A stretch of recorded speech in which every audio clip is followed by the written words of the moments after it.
I'm a nerd. Nerds. Nerds. Nerds! I'm not kissing a nerd. What is a nerd? Nerd! Holy crap, are we nerdy? Who are you? I'm no one.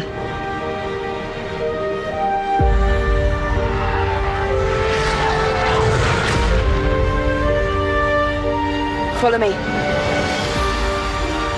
Nothing will stand in our way. I'll show them the dark side. I don't know your name. Finn, what's yours? I'm Ray. You might need this.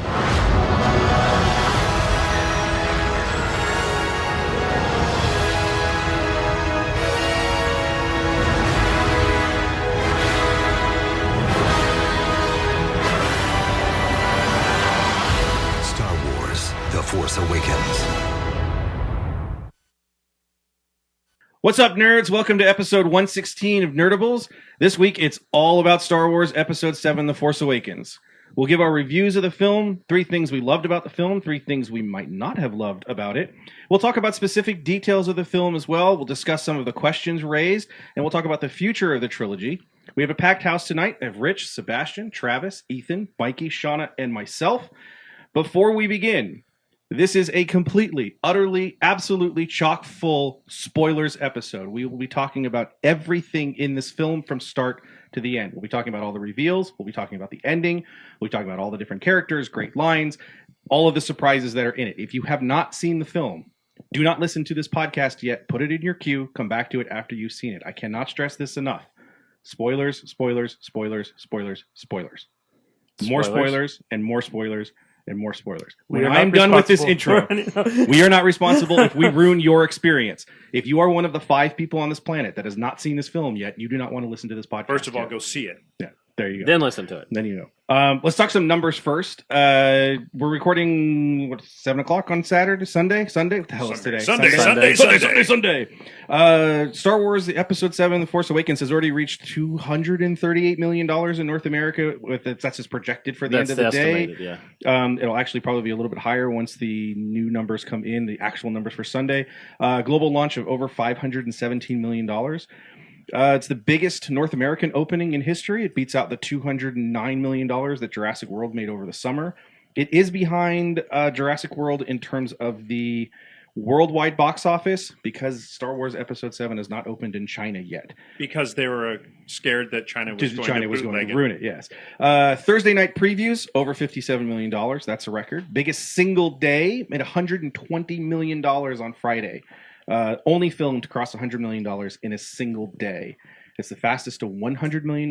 It's the fastest to $200 million. Will probably be the fastest to 3, 4, 5, 6, and $1 billion. And it's going to skip some of those. It has a chance to get to be one of the biggest, or the biggest film in 2015, and only be open for 2 weeks in 2015. Look, here's the thing. They already said that if this movie doesn't make at least $100.5 billion, it's a failure. Disney is selling Lucasfilm immediately. No, they're not selling it. But George, can you buy this back? I'll buy it. $50. Let's get some money together. I got a couple bucks. We'll throw it in the pot. I'll pitch in. It should be noted that first day of $57 million was 5 hours. Yes. 7 to midnight. Thursday night only. Yeah. Thursday night from 7 so to midnight. that's 5 point something million an hour. And the 120 million helps with the fact that they were second placed movie for an opening night only. No, so I take it back. It's after 10 5 point PM. something million an hour. But it had to be after 5 p.m. So usually like a Thursday night preview used to be Friday opening. The last time something did close to this, the number 1 movie was Deathly Hallows Part 2, Harry Potter. Correct. a lot of the It records did it broke were 43 Deathly million. Hallows, yeah. Yes. Which was amazing. So it almost did 15 million over the number 1 in history. Yeah. Mm-hmm. All of us have seen the film, obviously, or else they wouldn't be on this podcast. Some of it has seen it multiple times. Shut up. Falling asleep. I've seen it twice. I'm shocked you didn't see it today. I feel weird that I did. And Yeah. Beth and I if we would have had a little bit more time and we didn't have to go grocery shopping, we would have seen it. Yeah, I kind of figured you would. So what we're going to do is we're going to go around the room. We're going to give a quick review of the film. want to discuss how you felt when you first walked out of your first experience. You can talk about your other experiences as well. Did your repeat viewings hold up to what your first experience was? Not so much in terms of details. What did why did you love it? Why did you like it? Why were you sort of? But we're going to start with Rich, who has seen the film 3 times. Yes. And it's Sunday. You went Thursday. You went super early Friday morning. I saw it twice within 12 hours. Oh, my God. And then again yesterday. So, first showing, Thursday night, 7 p.m., Woodland Hills. What did you think? What did you think when you walked in, and what did you think when you walked out? The energy when I walked in was like a midnight showing. I mean, the audience, every time, one of the original characters showed up or something, they cheered. When they saw the Millennium Falcon the first time, they cheered. And I'm sitting there going, "Oh crap, we're not going to hear a damn thing throughout this whole movie," because there was cheering throughout it. I got to say, first off, I like this film. I like it more as I'm watching it, as each time I watch it. It's so much better. The more times you watch it, so you definitely got to watch it multiple times to understand it and feel it, to really get a sense of it. As Chris knocks over his clipboard, when I first walked out of the film, I kind of had almost the same feeling that I walked out of Phantom Menace with. I've got to see this again. I don't know what I just saw. I mean, to me, the effects, the storytelling. I mean, there was more character development in the first 5 minutes of this film than there was in the entire prequel trilogy. I mean, I'm right. You're totally right. It's just funny. But it's the way it is. But there was still things that happened. I mean, we'll get into it, but our speculation on this thing was spot on. We'll do that towards the end. We'll save that. We'll save the chest thumping towards all the stuff that we knew. Yeah, That's for episode 2. We've got the checklist. Yeah, We'll go back. But and that kind of affected the way I was watching it, because I was like, wow, I got to tell him he was right. Oh shit. But I got out of it and I looked at Beth and I went, I liked it, but it's not my favorite Star Wars movie. I think that it's a really good film, but it's not a complete film. I feel like there was a movie before this that wasn't shown. And, when you look at A New Hope and even The Phantom Menace, those are complete films. They have a beginning, they have a problem they have to overcome, and they have a resolution. This movie had several open ends where you not only have to watch the next movie, but you also have to watch whatever spin-off movies they do and whatever comic books and stories they come up with for some of these other characters. Because there's so many characters in there that are really interesting characters, but they're still very open-ended, where you have to, you don't know what these characters are. There's still a whole lot to their stories that you want to know. Ray, one of the things that JJ said was that, there was a reason why we don't know Ray's last name and Finn's last name, and they are very pivotal to the whole story. There was no resolution to those. Well, they did for Finn, anyways, because they're taken from birth. They're taken from birth. Hold on. People living within the. You can't do this yet. We'll do that later. Oh, okay. We're gonna do that later. We'll do that later. Because I've been trying not to say a word this whole time, and it's killing me. Just let it go. No. Because there was with Finn, there was a semi-resolution with where his name, at least the Finn, where it came from.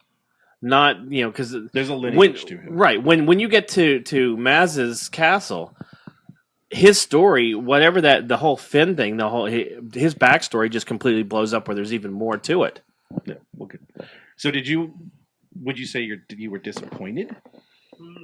Were you disappointed, or were you not satisfied? Okay, here's the problem I had with the first one. Difference. When I walked out of the first one, at the very end, when it gets to the credits, the Star Wars theme didn't play. The first time I saw it, it played some other music. It wasn't the traditional closing credits Star Wars theme. The next 2 times I watched it, it was there.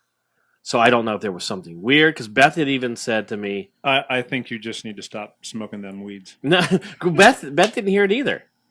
She goes, well, I know it was at the beginning. Got a contact high, so She got a contact.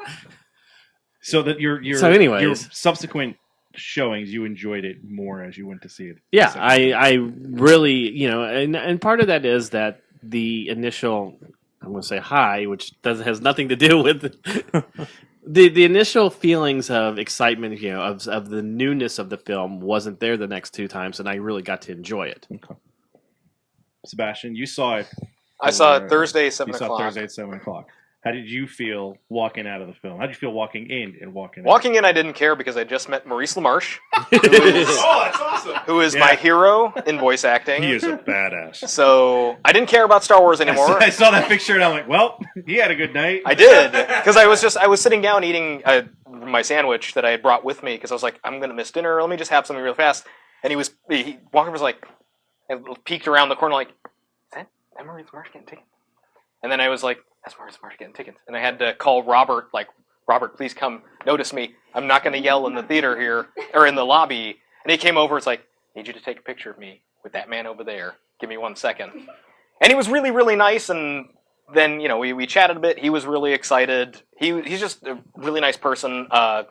I've kind of met him through somebody else I know once before, but for less than 2 or 3 seconds. So you became friends with him on Facebook too. Well, I've been friends with him on Facebook through another friend that I have.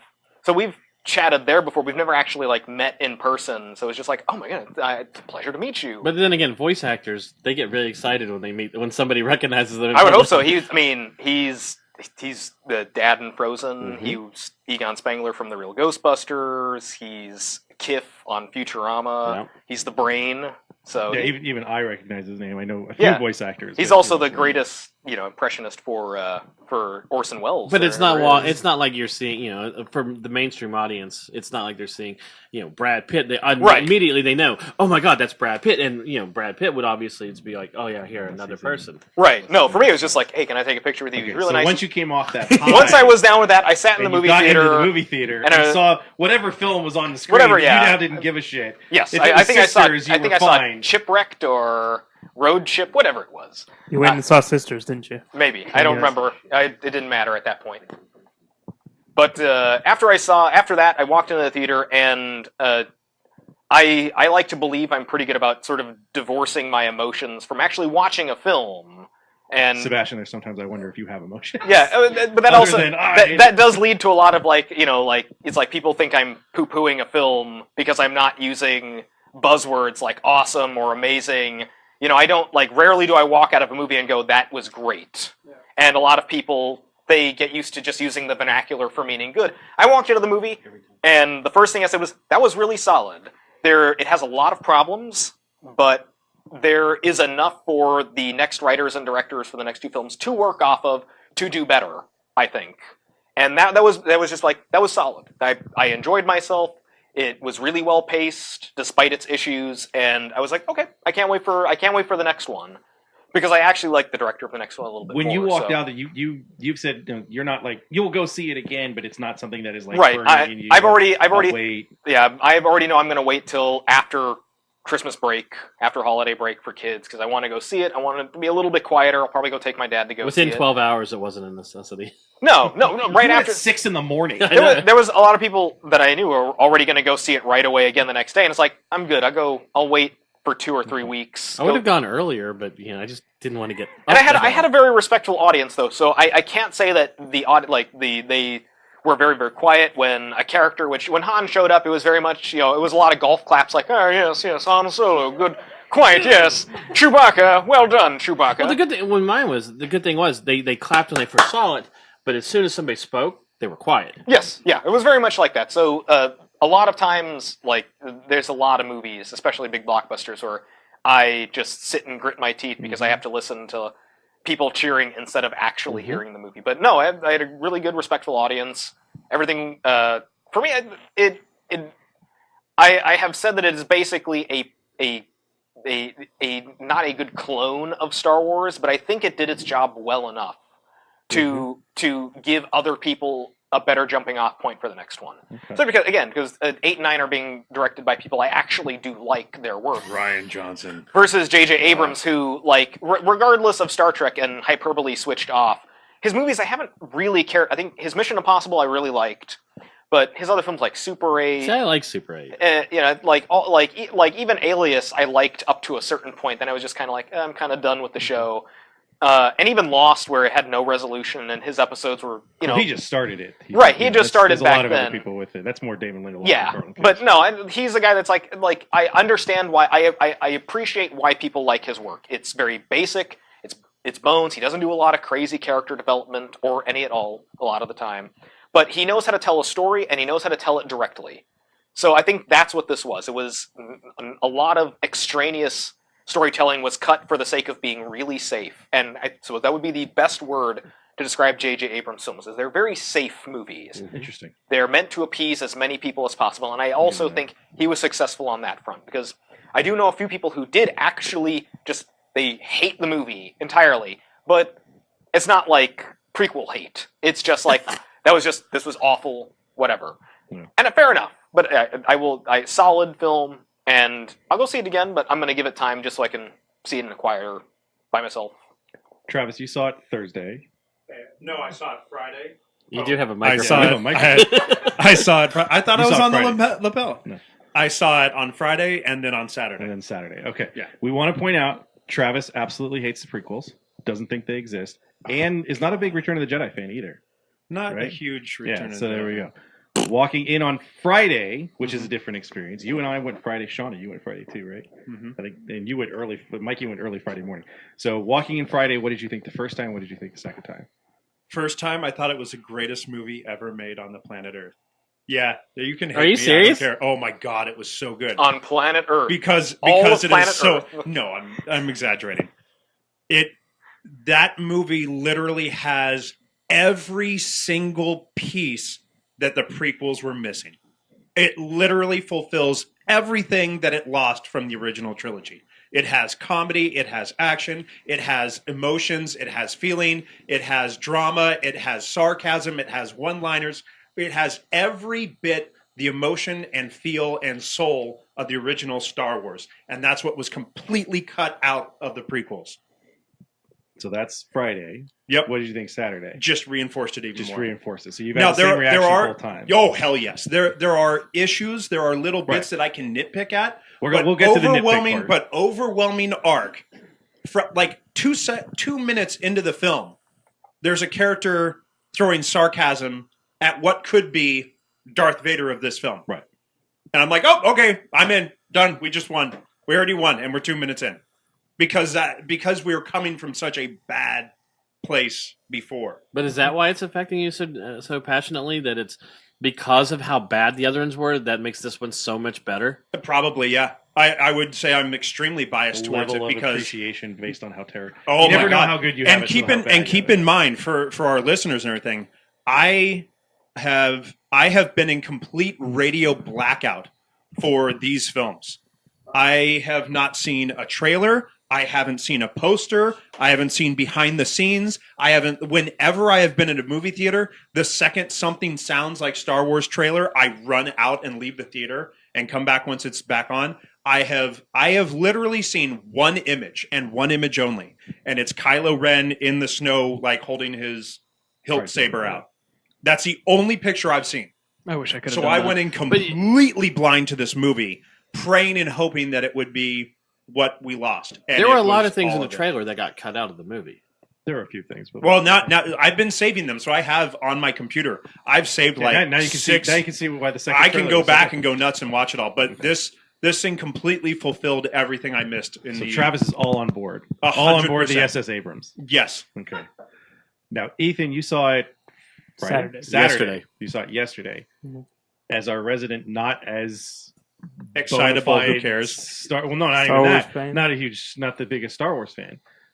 You said you got excited before you went to see the film. You started to get excited as the As kind of the it excitement was ramped up. going like closer and closer to the release Yeah. date, yes. So how did you feel going in? How did you feel coming out? Well, I'm gonna have to say I'm gonna have to join Travis on the SS Abrams there. I love the film. I think it really, as we were saying, it does take a sense of a clone of the original Star Wars movie, the Episode 4, and I think it gave the same feeling because I remember watching that on a VHS tape as a little kid, and then oh my God, this is a great movie, and it's this kind of the same feeling that you get watching this. I love the action sequences. They had a lot of the great emotion. The characters were well described, and I will say that being a film student, I tend to look for everything that's happening, like in scenes or on screen and whatever. I did not do this with this movie. This is the first time probably in years that I haven't tried to figure out, how this shot was. How's this shot? This So is you got lost in the. I essentially got lost in the story, and so I think that's what made it so much more enjoyable for me. How'd you feel coming out of it? Just the same, yeah. Yeah, just as we were talking about going down. Yeah. So, Mike, you saw it early-ish Friday morning. You went like yeah. at 7. You didn't I saw go it to at the 7. 4:20 No, a.m. I'm not showing. going to see that early. Well, Movie Co. showed it. Well, they showed it all through the night. It was 2:30 and then 5:30. Well, that was the story he told last week. 7 when we went to dinner. o'clock. There was a 4:20. Well, they were all showing the way they till were 2:30 showing in the it morning the every next day. 15 minutes, and then at 3 o'clock they stopped until 4:20. That was their Yeah. break to allow it, and then it started over. Yeah, and all the way till 2:30 in the morning the next They night, showed too. 66 hours. They're saying that they were showing 66 hours of Star Wars. Good God, Yeah. that's insane. Going into the film, coming out of the film. Well, I did an internet blackout for the week going into it That's what I did. because I didn't want to see any spoilers It's by any a chance. lot harder for you than it is for Mike. Yeah. That is true. But I still got the barrage of ads on TV for selling products or the TV spots, so that didn't help. But I did the day before listen to the entire Revenge of the Sith soundtrack, so that got me pumped. But when I got in, I was still Kind of curious. How many people were in your theater? there's probably like 30. It wasn't a lot. I had, Still, 30 people at 7 in the morning, though. I had Yeah. like 15, 20. That's insane. A lot of seats. People sat next to me. What the hell's wrong with people? That's a seat that they bought. I hate that crap. I hate that, dude. It's like going to the bathroom when you have Yeah, a that one space. urinal and that guy comes in. It's like, no, please don't come to the one Walks in right and next goes, to mine. "Hey, how's it going?" No, don't do that, man. Just look. There was a whole row of them. Why did you take the one right next to me? Yeah. I get lonely.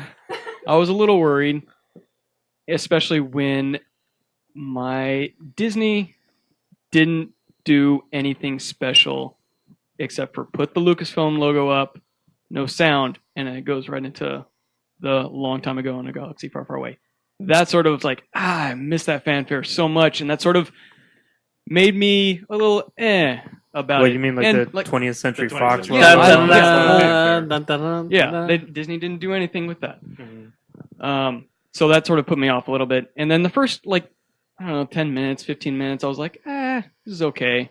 But when they bring Finn in and Rey, the chemistry between those two, and just the introduction of the new cast members was just great. And it left me, I enjoyed it coming out, but it left me with a lot of questions. And the whole day when I got to work, I'm just going in my head like, this is this, and that was that, and how does that happen? And just maybe question and maybe want to see it again. And I was like, I'll wait like 2 or 3 weeks to go see it again. And I'm like, more and more I thought about it, I was like, I sort of want to see it probably the day after Christmas or that next weekend. So I'm definitely going to see it probably next weekend. So Well, it's funny because Rich was telling me when we got back from the theater, it was a couple hours after we saw it, and he's like, we were You wanna just go- thinking about what to do for the evening, and he's like, you want to go see it again? And I knew he was saying it like kind of as a joke, but I was really contemplating on like, yeah, let's go see it again. If somebody could have watched Arabella, we probably would have went. Yeah, probably. Shauna, you saw it Friday with me. Or not with me, with Friday, same day I did. Well, no, I'm thinking in my head. So Shauna sends. Shauna's you like, weren't there. No, Thursday night, Shauna sends me a text message because it's all over the place. And you sent me a text message like, "Are we the only two people that aren't seeing Star Wars?" And I was like, "Yep." And it's pretty amazing considering that 35 years ago I got made fun of for actually going to see Star Wars, and now I'm sort of getting made fun of for not going to see Star Wars. I'm a Star Wars. So you went I went Friday at Friday night. Friday at 4 p.m. and then I went again at 11 p.m. And I gotta say, like I've been looking forward to this movie for so I've been so looking forward to this movie. Like I gotta tell you, like when I saw the second trailer, I actually teared up a little bit. I was just like, okay, I'm so excited. And then I was a little bit, of course, I'm a little bit nervous because we've been fucked before with the prequels and everything. And I'm just like, okay, I was afraid of it. I was just afraid of it just bombing. I went on. It's like, and it gave me a bit of hope when I got a text from Sebastian late Thursday night. He goes, "It was a solid film." So then, something like that. That's a great impression of Sebastian. It's a solid film. That sounds about right. Yeah, it's a solid film. It's a solid film. Like, and that gave me a little bit more hope going into it. And I went to go see it at the El Capitan downtown. Nice. Yeah. So we had like with my mom, who was like an OG Star Wars fan. She went to go see it back in '77. She's been a fan ever since.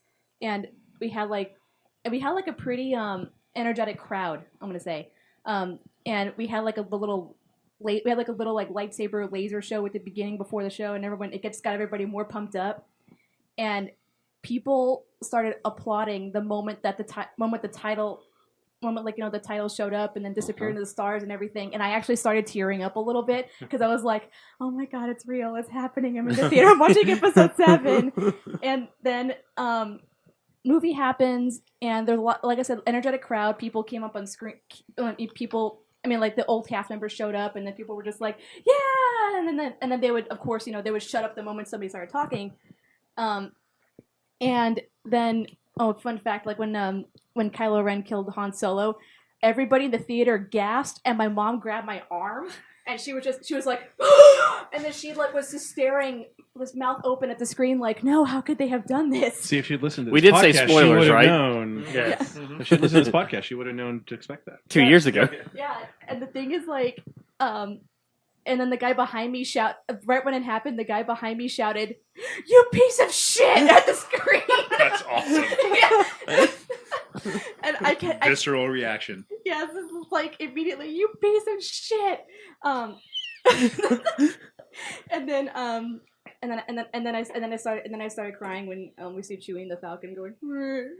Anyway, and then the movie finished, and then I cried again when I cried again when the movie finished, because I was just so happy that it was a good movie and it was not a disappointment like I was afraid it was going to be.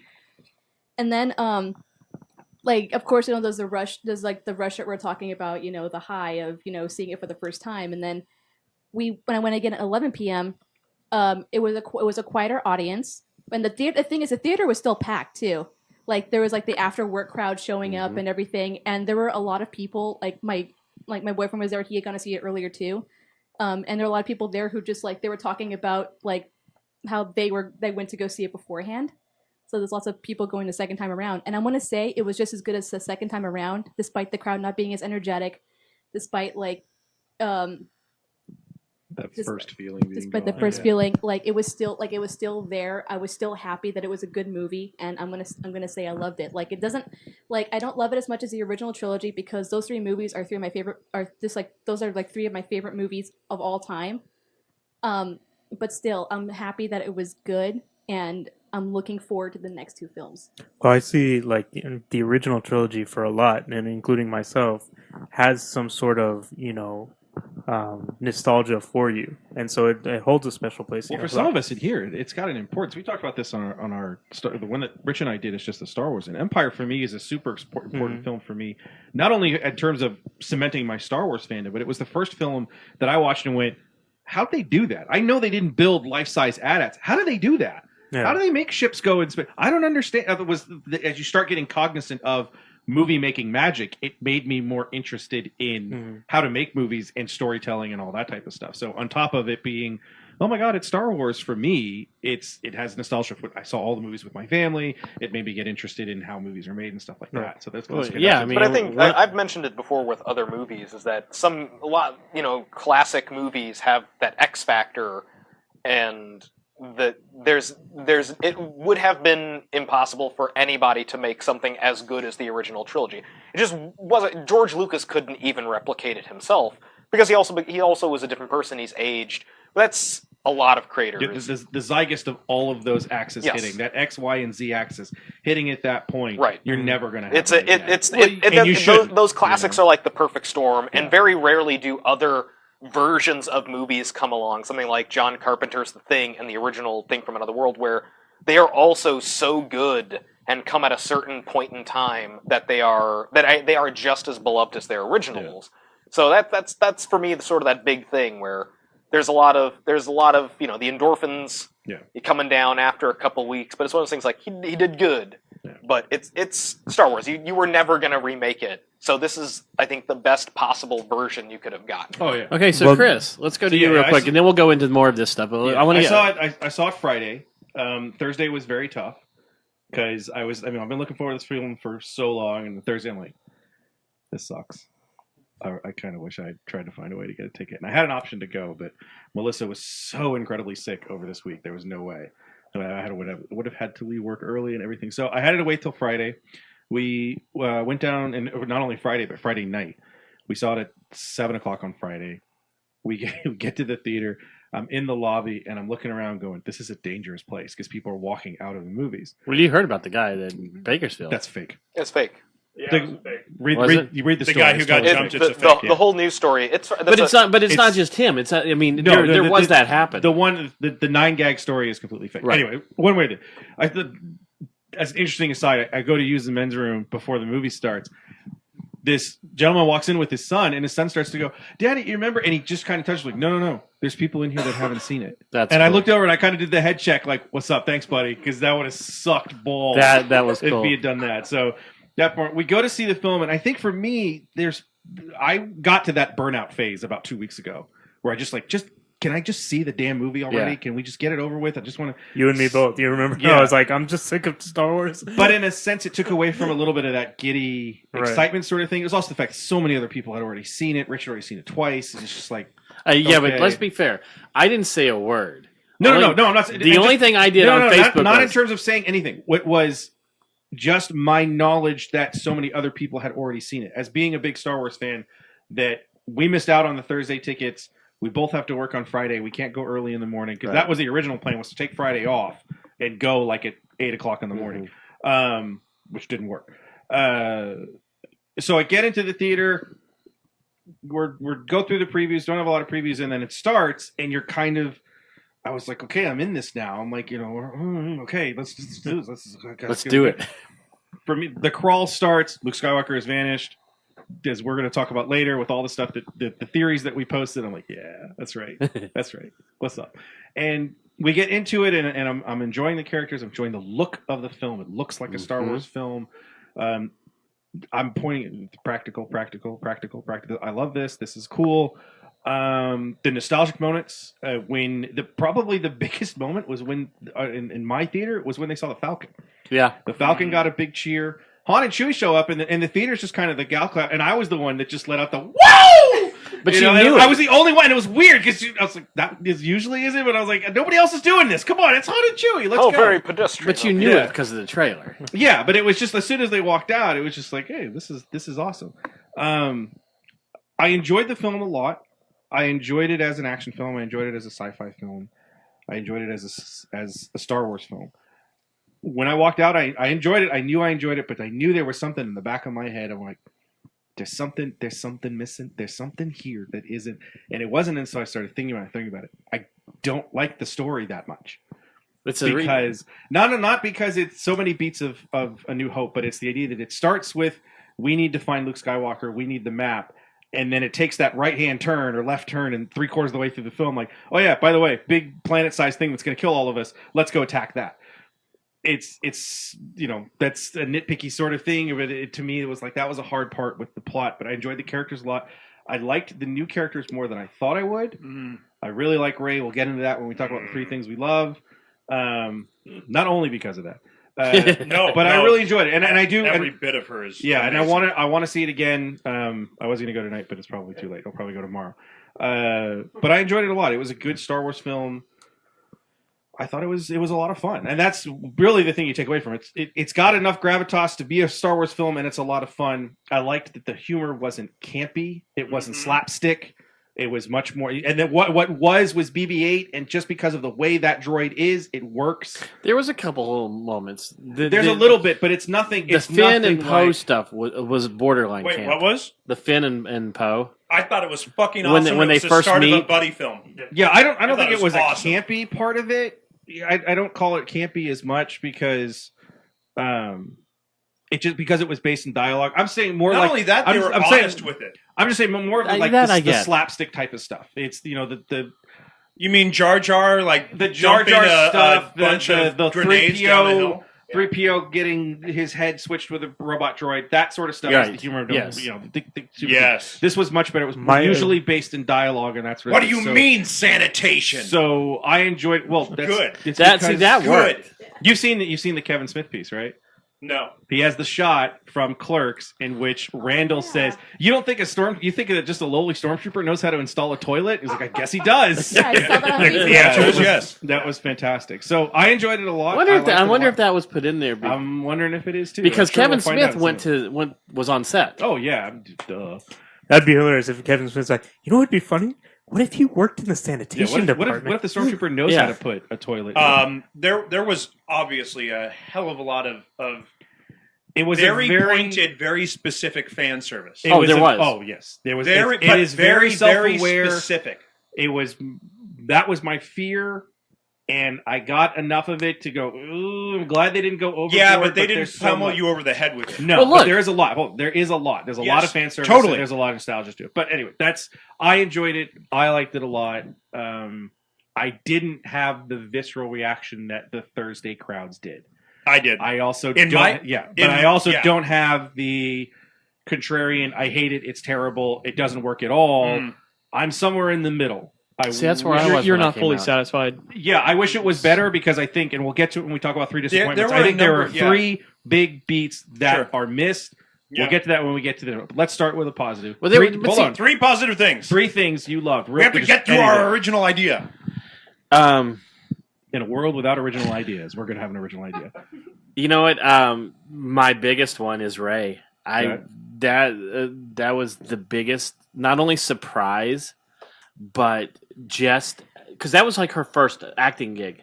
You know, This is talk about a breakout role. right, and JJ had told her on set, she had admitted this, that she was being very wooden with her acting, which is funny, being in a Star Wars film and somebody telling you you're being a wooden actor. But I thought It's a Skywalker tradition. I thought she portrayed that character beautifully. I every moment, and you do see a growth and a progression with her, and even the stuff where, I know people talk about how her Jedi skills seem to come on very quickly, but I've got an argument for that. But I thought that it worked. I thought if you can see In terms through of a fantasy sci-fi film, it's fine. but if you see through the lines at who she potentially is, There you go. it works. Yeah. Oh, Yeah. And That's the point. I love the fact that the lightsaber battles were very awkward. That they weren't very tailored like they were in the prequels. That's 2. Well, Give you 3. You got Ray's 1. You What's get 2? 3. You I got guess Ray that is 1, 2. I guess lightsaber that's 2. 2. Lightsaber battles 2. I guess that's 2. What's 3? Damn it! I wasted my second wish. I like the introduction of the original characters. I thought it was done very well. It wasn't done as fan service. It made sense for the piece that was in front of us, and those moments were really good. The unexpected one. Oh, excuse me. Look, I've been choked up now. The unexpected one was R2-D2. I thought R2 was going to be revealed with Luke. I didn't realize that they were going to have him there. And the fact that they're still, even though he was powered down, C-3PO still had that same relationship with him. Even stronger And than then the new kid comes and pesters him. But even that was great because the new kid, they kept saying that Wake up, Daddy. Well, they kept saying that if R2-D2 was a dog, then BB-8 was a cat. What I'm just thinking right now with that though, with R2 No, Chopper, waiting, Chopper is the cat. it just reminded me of Chris's love for the Futurama episode. Yeah. Oh, so God. Oh, the dog waiting. No! For you? Why did you do that? Shut up! But it's true. That's what it is. No, Greatest he got the Futurama greatest ever. death in Futurama. He was killed by Bender. But even if you listen to BB-8, he purrs. when people are talking to him or getting when he'll purr. That's just how Bill Hader sounds. I'm done. Bill Hader purrs when he's happy. Yes. But yeah, I guess the subplot. If you put the droids all together, BB-8 was a big surprise to me that I actually liked. Okay, Sebastian. Three things I liked. I'm gonna do production and cinematography is my top one. Oh God, yeah! Holy crap! Back to a lot of practical effects. I thought we were just talking about story. I didn't know we were not. No, you did anything you want. Anything. They didn't go as far as I would have liked them to go, especially when you get to not Yoda. Maz. Yeah. Still looks like fake cartoon rabbit. Jar Jar really bad. And I kind of wish because they did so much with so many characters being practical effects, and then when you get to her, it's just like this looks awful. Yeah. But I mean there's limitations. But when you read the art, she was actually supposed to be a puppet. Here's the thing: that doesn't matter because they didn't do it. Right. So that's on them for not giving them enough time. But regardless, that's not what this is about. It's just the move to big practical effects and the acting. I think the character, my big thing is I don't think the characters were all good characters. I think they were all just very generic and were simply there to fill their purpose as the storyline called for. Right. With no twists or turns or any sort of character arcs where they grow. We're talking about what you're liking, right? But here's the thing: all the characters were really well acted. And that, for me, was more important. So that I'm going to go... So for me, it's all production. Because they were all again, I can't complain about any... The acting was not terrible in this movie at all. Right. Which is really, really... Again, for a Star Wars movie. So those are my three. Again, but I'm dividing character from the actor. Right. Travis?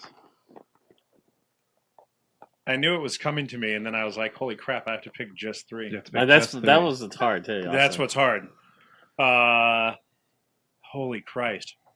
And you can repeat. Yeah. Well, I'm going to come back to a lot more stuff. Harrison Ford, Han Solo. Holy shit! I mean, actors talk about once you have a character down, you have it, and you know it forever. And he did it for 3 movies and other crap. So he's got it down. Mm-hmm. And Carrie Fisher, even in interviews, was like, she's like, I am Leia. So it's just, I don't have to do anything. It's always there. But it's been gone for 30-something odd years. And he was so on point with his character. It was unreal good. And the way, everything that involved Han Solo was brilliant. The flying action sequences were ungodly. Mm-hmm. Like what she was doing with she was Fast and Furious sliding the Millennium Falcon in that first scene. Holy crap! So all the flight battles and movements and everything, unreal. And I want to go see it in the 3D IMAX. Just for that stuff. And then the thing that nobody's brought up, and I'm like, God, how could you not? The soundtrack, the music is ultimate quintessential John Williams perfection. No, I don't care what you say. You're completely wrong about this. Just go. We'll get to it. He did the classic John Williams. He made music for the character. And the second that Rey was sitting on the desert, looking off into the blue sky and sees a ship leaving orbit, and he starts playing this soft music about her. Immediately, it brought me. What was that soft music again? Can you hum the tune from that soft music that was so iconic? I don't know exactly where I was, but I can pick up. Hum that theme again for us. Yeah, no, I'm going to go watch the movie 5 more times so I can hum it too. I'm going to come to you where you work and just hum it 24 hours a day for you, so you know it too. I'm fine with that because I do like good music, so I would appreciate that. I know you would. I know you would totally enjoy it. Anyways, hold on. I want to pause everything. You need to figure out a way to freaking be here every week because you and Sebastian are fantastic together. You and I are really good, but damn, the snark right here is so awesome. Okay, so anyways, I guess. Are we up to 3? He has Ray, the flight Han action, Solo, Han Solo, the the flight action and the soundtrack, and then 3A is Ray because I know you flight like choreography in that. And then Ethan, for as little as it was in there, so good. When Poe comes in at when he comes over the ocean, really good. God. Ethan, your 3 go. Are you guys done? Yeah, we're gonna hate each other and then make love and then hate each other and make up and hate. Yeah. Three things. I just liked it as a whole. Trying to pick in three things. Well, we said like the new characters. I loved their introductions, even though some of us are saying like, no, they didn't do much of an introduction. I think they did a really good job of making you feel for these characters and making you care for them.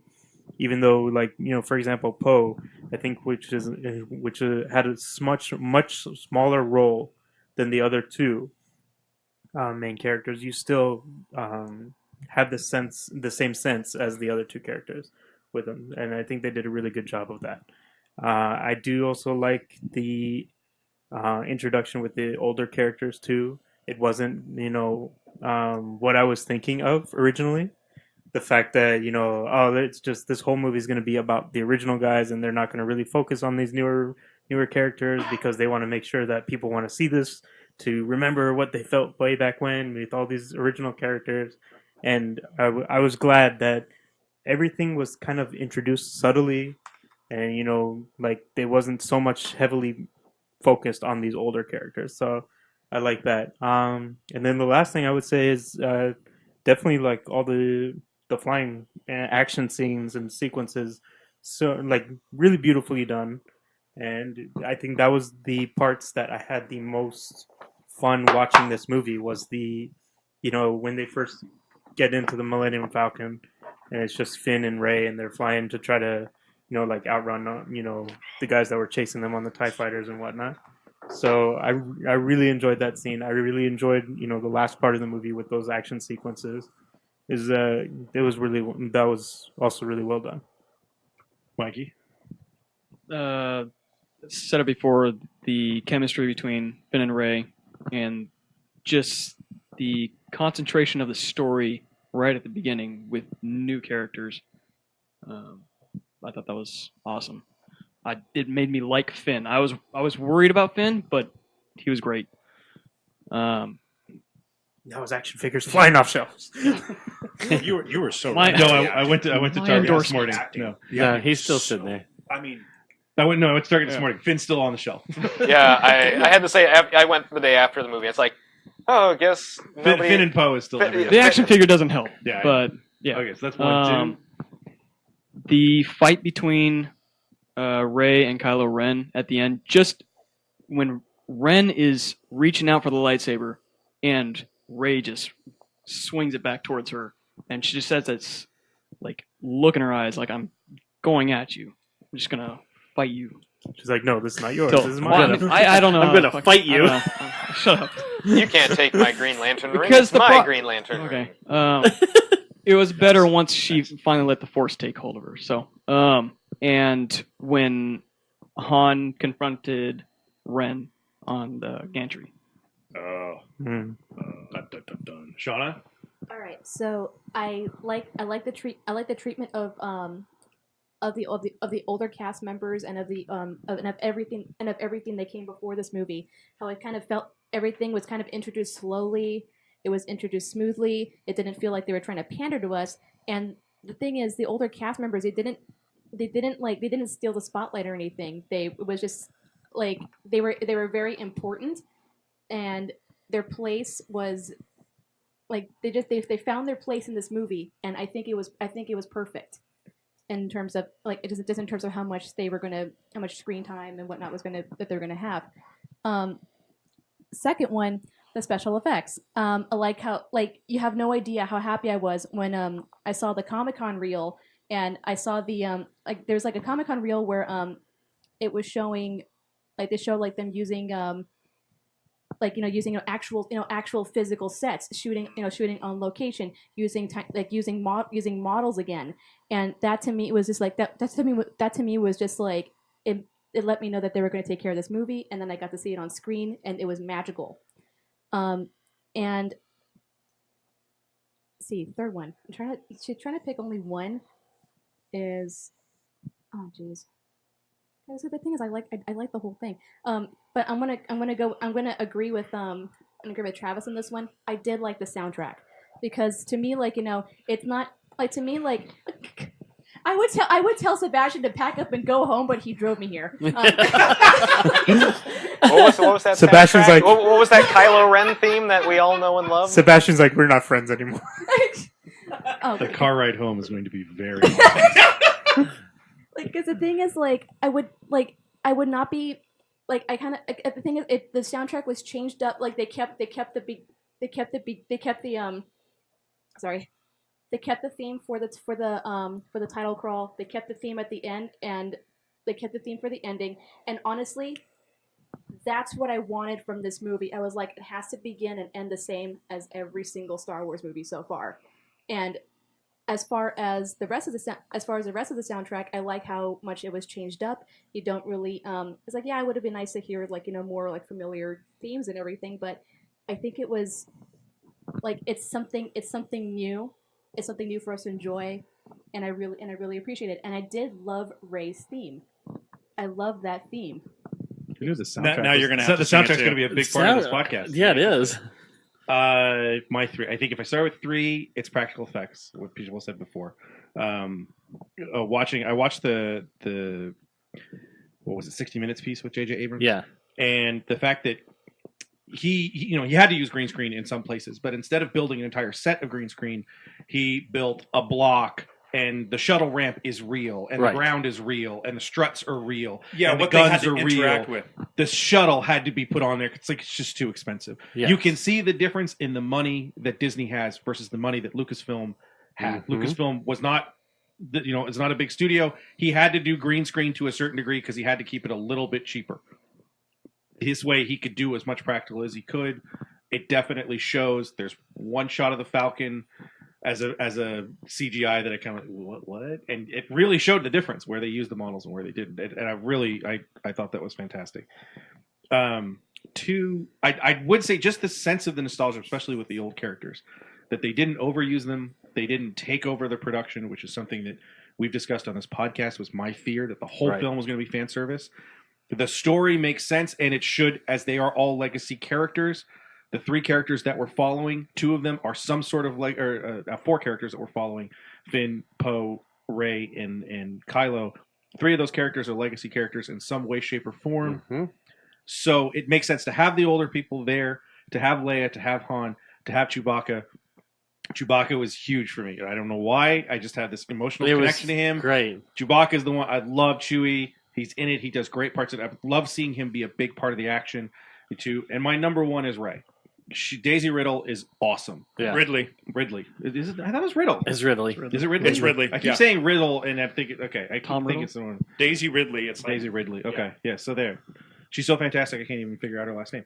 That's the I excuse we're going to go thought with. she embodied that character very well. It's obviously a very important character. It's a character that drives the story.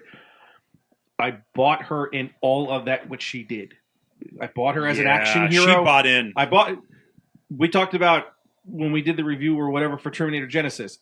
Emily Clark, terrible, absolutely terrible as an action heroine. She was worthless. I never saw a single second on that movie where I thought this chick can stand up to robots from the future who are trying to assassinate her. Watching this whole film, Daisy Ridley makes Rey the type of character that would be able to stand up to Kylo Ren, who is not a fully trained Jedi. That's why the awkward saber battles is really good. It's people, again, just like Star Wars, people, the original trilogy, these are people who are not super good at their job. Not yet. My first one is definitely Rey. She definitely is the central part of this, and I'm happy because you just watch it and you go, man, if she sucks, these 3 movies are going to be real bad. She has this great evolution from young Anakin to Luke. Yeah, that worked really well in the movie. In there, and I thought they did a really good job of. Her character does change to a certain degree. You talk about Poe and other archetypes. Star Wars is the same thing. You watch Han, nothing really changes with Han until the very, very end. Right. And there's no reason for it to change either. They never really give him a reason other than, well, he spent a lot of time with these people. He doesn't want to see him die. Well, he says it, and they say it. Yeah, In I mean, there. but that's you have it. There's a lot of that type of Joseph Campbell, the hero's journey, all that type of big skeletons that make up these type of stories. archetypal characters fit into them. Evil is evil, good is good. Right. Yeah. The rogue smuggler is the rogue smuggler, the hero is the hero, the sidekick is the sidekick, so on and so forth. So they plug those pieces in that makes that type of thing successful. So those are my 3 that I really took away from loving the film. Okay, before we go on, Arabella said she wants to give her what she liked about Okay. it. Aries, tell us. Arabella got to see the movie, and she's the one that's never seen any of the movies in the theater before. She saw episode 1. Well, she saw. Oh yeah, she did see the She saw the 3D episode. 3D version. So what are your favorite?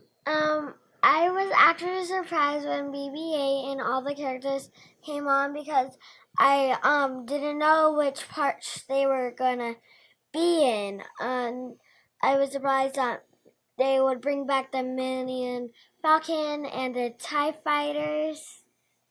And I'm just surprised. I was just surprised about the whole movie, and I was super excited to see it. So did you like it? Yeah, I did like it very much. Did you like the Rey character?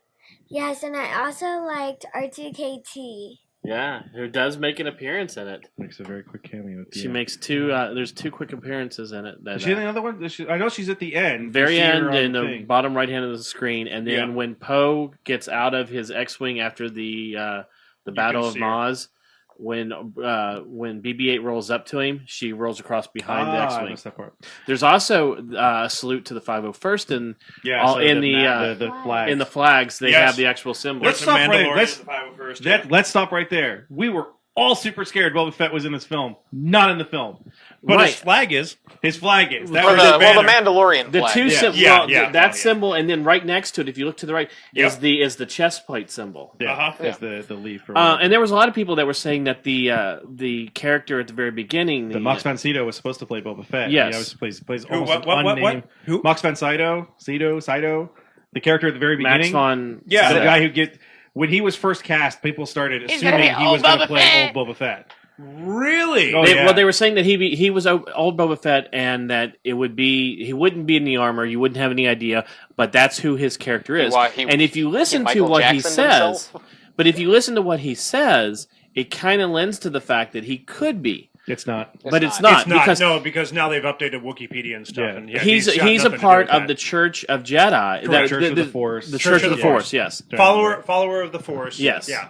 Also, Luke he looks Skywalker. nothing like a but that was it. Pacific Islander. So What are you talking about? He totally has. He's just been on a really bland planet. no, that I'm doesn't sorry. Get a lot of Like, sun. look, people can poo-poo the prequels Wait. all they want, and I do, but I cannot Canon fault. is canon. I cannot fault the actor who played Django. Oh, and, he was awesome. Jimmy And- Morrison's amazing. yeah, and later who did the voice And also for Boba Nice guy. I seriously, I pray they do a Boba Fett film with him. Yeah, exactly. That would be awesome. There's That a would lo- be- there's a lot that look. As an adult look, now? yeah. I don't like the Yeah, prequels as movies, but I cannot fault things like because he was really good. Yeah. And from There are immediately good pieces. Yeah. once everyone said, "Oh, he's going to be Boba Fett," it's like that would be a real like. Look, I know a lot of people don't like those movies. But that would be a real middle finger to everything they've done Right. canonically. That's even, totally true. yeah. Even in things like the animated shows and Yeah, even because in he the does the special voice editions. for the special editions. Yeah. Well, The voice for Snoke Alex is saying Constantine. that they're saying that Snoke is Plagueis. That's well, the I two saw theories. Yeah, they had that rumor for There the are longest two- time was that he's in it, and that Snoke is actually Now that Darth it's Plagueis. out, there are two current theories running. One is he is Darth Plagueis, or two, which I hate. I don't like that idea. it would be nice to see something new. Or Well, it also takes away the He's- Emperor story. he's Emperor a clone. Palpatine. He's a clone. He's a clone of Emperor Palpatine. Yep. I They're believe saying Well, that the other he's a rumor is, clone of wasn't Palpatine. there something before that said that somebody in Rebels ends up in this There was, piece? yes. So he maybe what, But like say- the Inquisitor or something? No, Oh, but no, Ray is Ezra's son. no. But here's the thing: I would hope There- not. Son? they or If daughter. Ray is the son. We watched much There's different something. films. There's something you need to know about Ray. wait. Here's one of the things is that was in the art and that they were going to put in one of the early drafts of the movie was that the Emperor's throne room survives the explosion. Watch Yeah. my eyes roll. And listen, and the Millennium Oh my Fal- God! His eyes came Wait, out of his it gets head. worse. It They're gets going worse. so hard. It gets worse because the Millennium Falcon goes underwater, flies underwater, and goes to the Emperor's throne room because they have to try to track down. Did you get that from 4chan? Sounds like it's in the art book. And sounds like the hacker 4chan. The very first rumor that they had when they said they leaked the first 20 pages of the script was that the opening shot in space was of the blue lightsaber, right? Luke's original lightsaber, like floating through space. Yeah, and it was all phony because it would just fall into a gas giant. But they did say it had a lot to do with the lightsaber. Yeah. It Okay, does. so you were so right about the acting, though. we Because, like, can't thinking about it all. Holy crap! We can't go through Star Wars without complaining about Star Wars.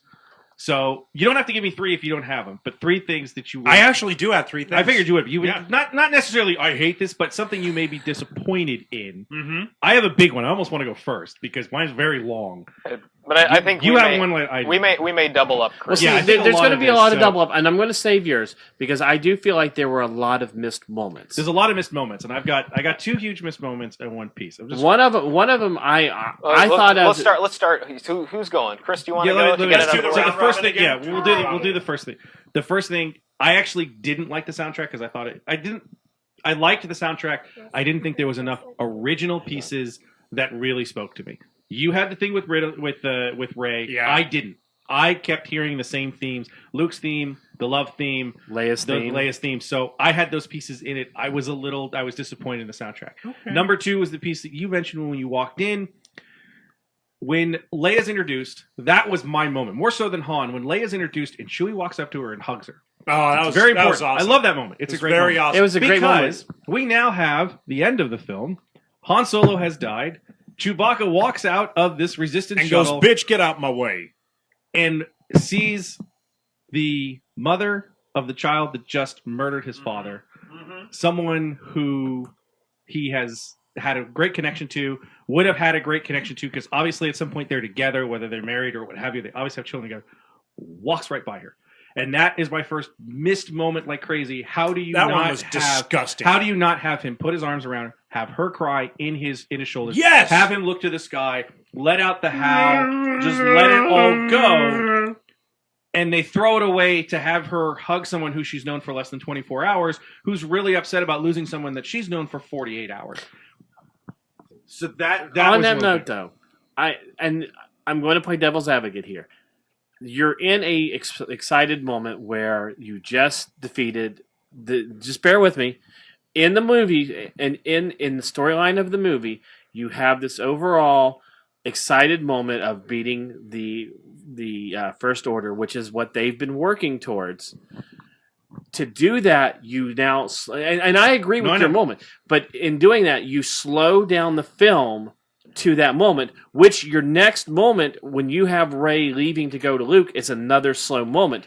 You've just completely you have 2 moments that are almost on the same here's page. what I say. Wait, what? Hold on, I don't understand what he's saying. No, I want him to explain what he just said because I don't get it. No, I understand. He's talking about terms of pacing. That's really having the Resistance celebrate is not the problem. The problem is that little circle. And let's face it, that's what the movie's about. Right. Is the circle. That's my problem. It's not about the Resistance. It's not about Poe blowing up the Star Killer Star, Death Killer Star. Star Killer. I know what it is. I'm just saying. It was that. If they would have done it like they did in A New Hope, they have the cheering, and then all of a sudden it quiets down just for a moment when C-3PO sees R2-D2, and they have that moment of, I'll give you all my parts. You had the cheering when Poe lands, and everybody runs into the circle, and everything's awesome. They could have runs into the circle to party with everybody. What I'm saying is they could have fitted in there, but they didn't. And I'm saying this as a devil's advocate. They did it for the pacing of the film. That doesn't make sense to me. That doesn't make sense to me because the movie is only like 10 minutes extra after that. If that, you could have, and it ends on a somber note too. You could have the extremely heightened emotion of her falling into his arms, sobbing emotionally, and them cutting out, and have this really cool juxtaposition of all these people celebrating that they've succeeded. I'm not disagreeing. Jedi. Yes. Luke in the corner, everyone behind him. That's what I'm saying. Travis is totally right. Well, no, it didn't work. They did it in Jedi. They did it in A New Hope. No, I know. I also remember the theme I'm not from the saying end of that you're Return of wrong. the Jedi. The other thing. Okay, hold on. Wait, we're doing our 3 bad things. So this is my 3, and this is going to take a little bit, so we'll go through. The reveal that Kylo Ren is Han Solo's I think son. this is all of our, so let's This just is get all it of our over with story now. And I'll go through it. Give me some space because we'll talk about the whole thing. The reveal of Han Solo being Kylo Ren's son from Supreme Leader Snoke.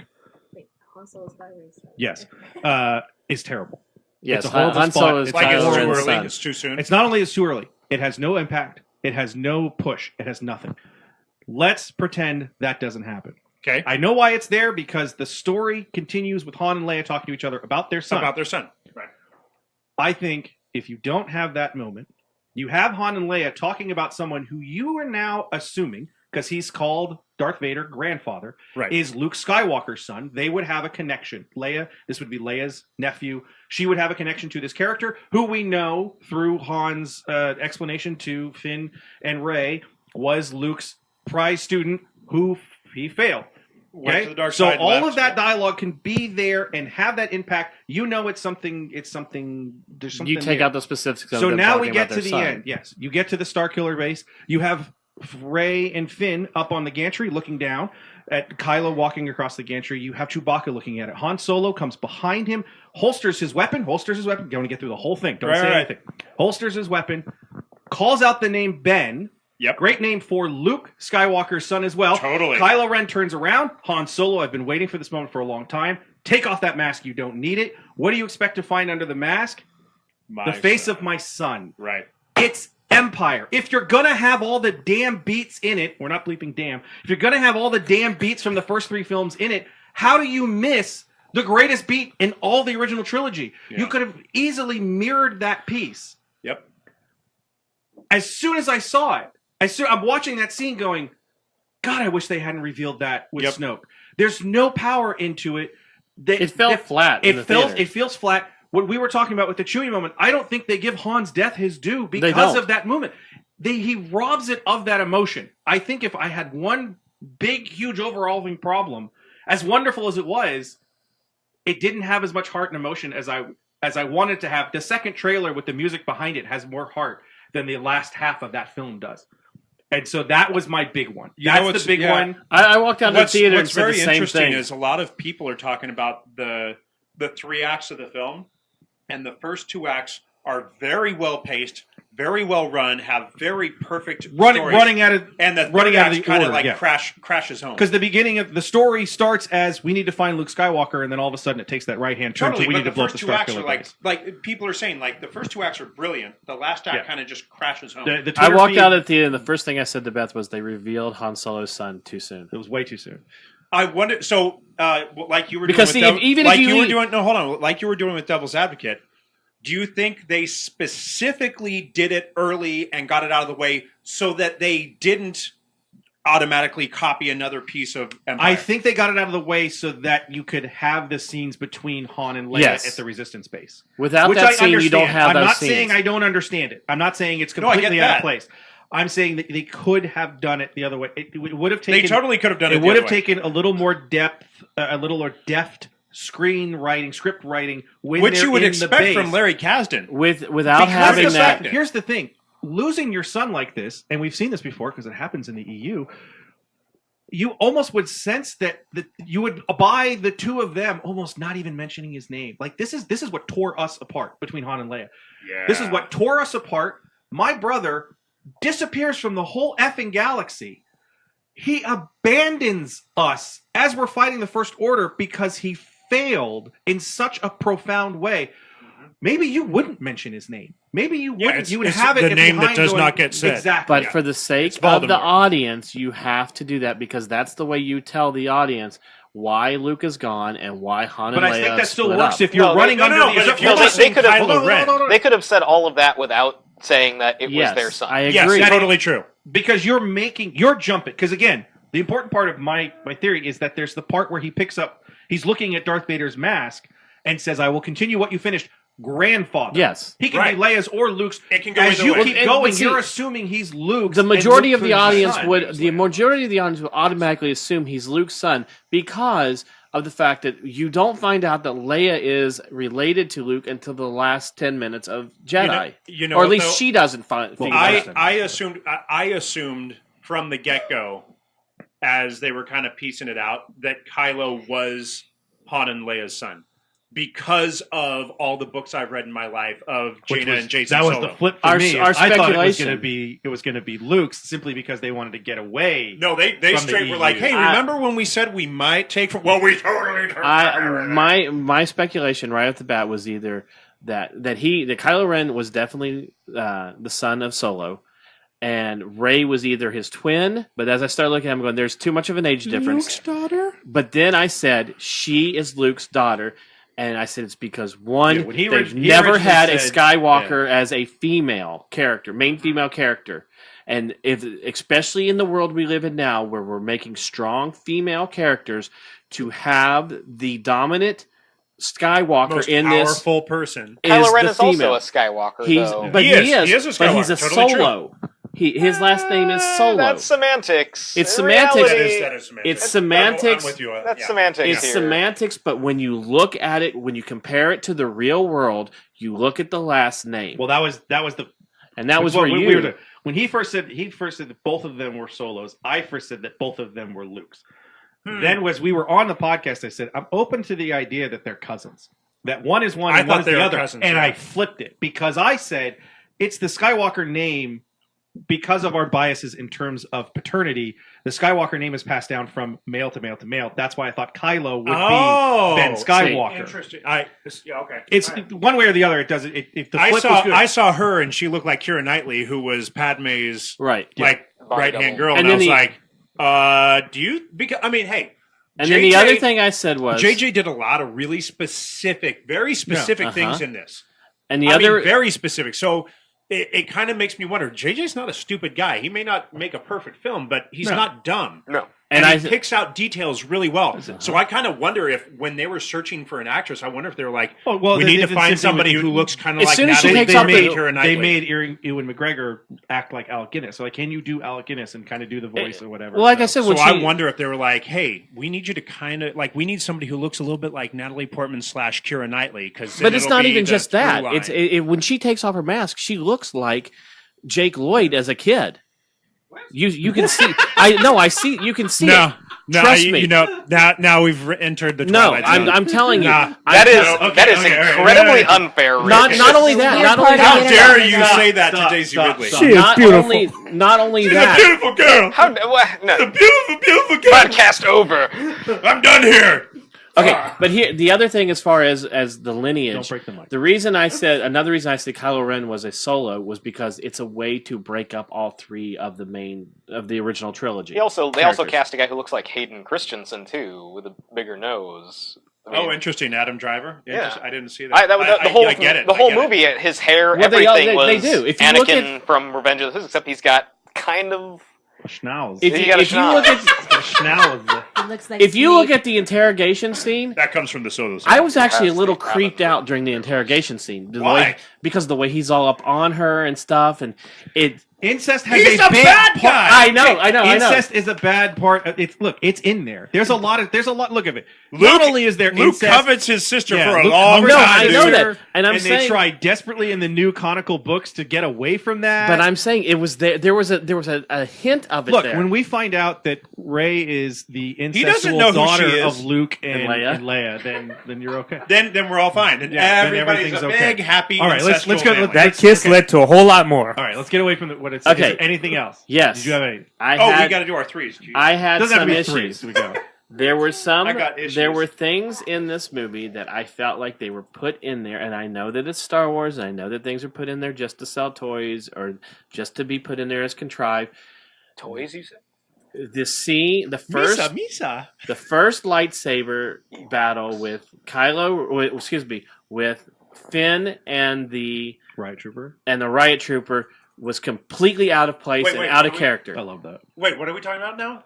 When the Riot Trooper when the Riot Trooper drops his gun to battle him. I have an argument for you. I know that I know you're going to say it's because his weapon will be able to defend it against a lightsaber. Well, that's not even that. I think he just wants to kick his ass personally. Yeah, because that dude literally goes traitor. I'm gonna beat your ass. It's Commando when Matrix is on the bottom with the other dude. He's like, you don't have to drop the gun. You don't have to Drop do it like the gun! this. Let's do Drop it the with gun! knives. Then there should have been a moment longer before that happened. The way he screams "traitor" was enough for me. But That that's was. that's Oh, all I have right, even more than that. All right, They've now just been- let it go. Let it go. Okay, That's okay, it. Go. sorry. So you've got that. There's that I didn't like. The soundtrack to me sounded just like the when I went back and listened to it a couple of times after watching the second or third time. By the way, I still bought it. I have it. Yeah, I bought it too. Well, yeah, but it had a lot of the same feel of the same tempo and it was a lot of the same songs as the original. And the one thing that bothered me throughout the Except whole for Last movie, Crusade. the one thing that bothered me throughout the whole movie was I was watching a reimagining of A New Hope. Yeah. I've heard a bunch of people say it's just a complete remake. Han Solo is totally it's a clone. Han Solo is totally the Obi-Wan Kenobi character. And you want to talk about fanfare? Having Finn look up and grab the remote, that was awesome. That little piece. Those are the sort of things I was. There was okay all with. those little things in I there. liked that. That little thing I was fine with. I was more upset with the basically Starkiller being the Death Star. Yes, that was the point. I was like, oh, God. But it's a planet But to me, now. it wasn't even that it was another Death Star. Two to times me, wasn't enough? it was No, the it never Sunfire works. weapon. Yeah, I mean, it was. And the other problem I had, if you want to go with that, there was a problem I had with that. It said that it absorbs a sun. It's a planet. There was no propulsion for that planet to move around like the Death Star had. But it's But in it's orbit. but it's a long range. It's supposed to be a long range weapon. That mofo threw 5 Death Star Bolts. No. equivalent bolts It wasn't- to it- 5 different planets and nuked them all. No, it and also they said- exploded they- and turned into another sun, That's not which what is I- patently ridiculous. Okay, but that wasn't the problem I had with it because Ewoks they said that it was a weapon that can go through light, to Yeah, hyperspace. it can go through all of space. Yeah. The problem I had was they said that as it charges, it isn't Sucks a fully star charged. dry. Isn't fully charged until it sucks Is it a fully star dry. operational? So the 1 star. So there was 1 star next to it. So how No, was it? this place was just off of Tatooine. It had at least 2 stars to go through. No, again, it's the logical. I didn't even get it doesn't have propulsion. I thought it. No, I thought it could. It's a planet. Well, they never. So? It was built Well, it's in. a planet, but it's got a. I mean, if you could build a big gun, you could build a big engine. If the Damn Death Star right. can move, The The Amazing. interior of the whole That's thing the- is just like A giant mechanical. base. Yeah. Yeah. Yeah, it's Maybe one of they those sorry, things. They that never. you're just not trying they- hard No. It's like Okay, a okay, logo. just Let's move on But because when they you never. look They at- never explicitly said Sebastian it could or is couldn't. dying to say when what you he didn't look want at to do. when you look at the map of the galaxy, Starkiller Base is in a specific point, and that's where it stays. It could move after. It that. could move. It could move. It's like It could move. Mogo. It's okay. Well, I'm going to play devil's Wait, advocate. no. Even if it never had a form of propulsion, you can fire anything on the x-axis based on its current rotational. If Yeah, there were that- more that- than that's if right. there So- were more so than 2 stars, spinning. Right, but I mean, then again, it provides. if there's more than 2 stars in that system, yes. Right, sure, but it's yeah, exactly. If It it was a doesn't, very star-rich system. yeah. But after that, yes, the weapon's useless. That's sort of the uselessness, unless it has propulsion. But That's they never, why they take they their never say time and they figure out what planets they want to kill.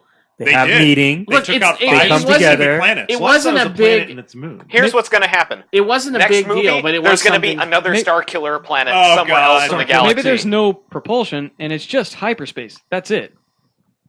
It can I shoot mean, anything there's anywhere. No, I mean, They use lots of little Some- Star It's not. Destroyers I mean, to it's pull not a it. big thing, but it was Oh something my God, that they've I got noticed. tugboats. Okay. They've got Star Destroyer We spent tugboats. way too much time on this. Sebastian, go. Okay, so the finale of the movie, the third act is very weak, and I think we've touched on a lot of it. Yeah. Armchair filmmaker, I would have ended the. Honestly, I would have ended the movie with Ren and Rey's fight, and Han Solo's death, and that would be it. I mean, if that him retreating. I also thought the destruction of the Starkiller base was really dumb because it happens in 5 Right, it was seconds. Empire. No, yeah, but still, It imploded. there and was became a there was sun. no. But the big problem is in A New Hope and in Return of the Jedi, there is like the focal point of the third act is the destruction of the MacGuffin. Yeah. Then the MacGuffin's The in Deus entire Ex film. Machina. And in this movie, the MacGuffin doesn't really get talked about until the last act for the most Well, part. there's a different MacGuffin to start it. Right, exactly. Yeah, it made me and then wonder- it's just like, okay, we have Guys, 20 we're minutes 2 left. hours in. We got to get this thing done. We have 20 minutes left. I gotta finish this movie. I gotta finish killing the Wrap Star it up." Killer. The implosion of it to the sun made me wonder if JJ wanted to do Genesis as the third movie. Right. He wanted to try to figure out a way to put a lens Spock is flare. going to go, and they're going to if they had, that's going to be Han Solo. Han Solo is actually Spock. He's Spock. Okay, hold on. Let Sebastian finish. So Get to Travis. for me, if they had disabled the Star Killer base, and Ren retreats wounded, they hop in the Falcon, they bring Finn's body back. It's a small victory, but it's a victory that I think would have worked with the very little care they gave to it at the very end. I've heard a lot of people say that the Luke Skywalker thing at the end, if it was a Marvel movie, would have been a post-credit scene. No, and I didn't mind that at all. That is a separate. They could have that is for me. That's not for me. It's the boom, presto, change it. We destroyed the Starkiller base. It took 5 minutes, but all of your big story beats happen halfway through that finale. It really should have just been, the explosions go off in the Starkiller generator room, whatever. The weapon has powered down. Solo is dead. Rey and Finn are trying to make their escape. They're attacked by Ren. They have their duel. He's wounded. Mm-hmm. He escapes. The First Order backs off of the base, and you have a small victory that works, I think, on a level that has power. Because destroying a planet-sized object, again, is that, there's a lot of work involved that was not talked about in this film. And whether it was cut out doesn't really mean much. But for me, it's impact. The movie does not have a lot of emotional impact, especially when you get to you've talked about, Han Solo dies and nobody says anything. The guy who cried for him when he got turned into carbonite suddenly is just like, I got this guy. Somebody take him. Oh, we're cheering. Good. Hey, he had to get back to his nurse. Chewie was playing, but still, even then, even Leia, they give her one moment of my heart is breaking. She literally almost collapses in the right. She feels it but through again, the Force. that moment would have been better saved if that landing door opened and he doesn't come off of that ship and Chewie goes to her. Her hitting the ground on her knees is. Well, I think she could do that just seeing Chewie. I think she can have both moments. Right. Because she would look at. Actually, that would have been. No, it would have just if Rey, Chewie, and wounded Finn walk off of that ship, and she's like, "Oh, where's number 4? And then hello. It's the. Well, then we'd be arguing over the fact that why didn't she feel? I mean, she still has. She's a connection again Force sensitive, but again, that's the thing is it's a bit of a nitpick. It's a nitpick. But you could also say that he's not Force sensitive, so why would she have a connection to him? Well, Ben felt everybody get blown up into space. That's true. But that's also billions of people at the same time. Yeah, but Kylo's worth billions of people. But again, Kylo felt Han Solo every time he was where he was near. He was Han Solo. Yeah, but that's his dad, though. You could easily argue that they share a different bond. But Ben Kenobi also genetics. in the original movie. I mean, he's telling Luke about the Force, and he's like, it permeates everything. Again, I'm not talking about. I'm not trying to play the game of how can we fit this into canon. I'm playing the game of emotional impact. Gotcha. The final scene of the movie has none. It is just, hey, we won. Oh, good. Movie's over. Right. The only emotional impact in the final moments of that film is when she holds the lightsaber to him and his eyes start to well up because it's his dad's lightsaber. That's not how I saw that. I did not see that as that was a lightsaber. I saw that as Luke. That's his daughter. Well, yeah. The implication that I took away from it, because you can take a lot of interpretations. Because they cut to her holding the lightsaber up, and they do a close up of the lightsaber, and then they cut to his face. They don't cut back to her. She just goes, holds lightsaber up, cut to close up of lightsaber, back to Luke Skywalker, and Luke Skywalker's eyes start to well up, and the movie's finished. Yeah. And it's like, for me, the emotional beat is like, that's his first weapon. It's the weapon his mentor gave him. It's the weapon his father. I did not read that at all that way. Well, then you read it a terrible way, because I don't think Rey is his daughter. Whose daughter do you think she is? Nobody. I think she's just another.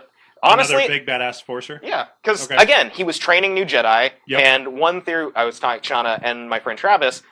For me, I think she's one of the little kids he was training, and if Ren is the big failure that he's supposed to be, I got to stop this here.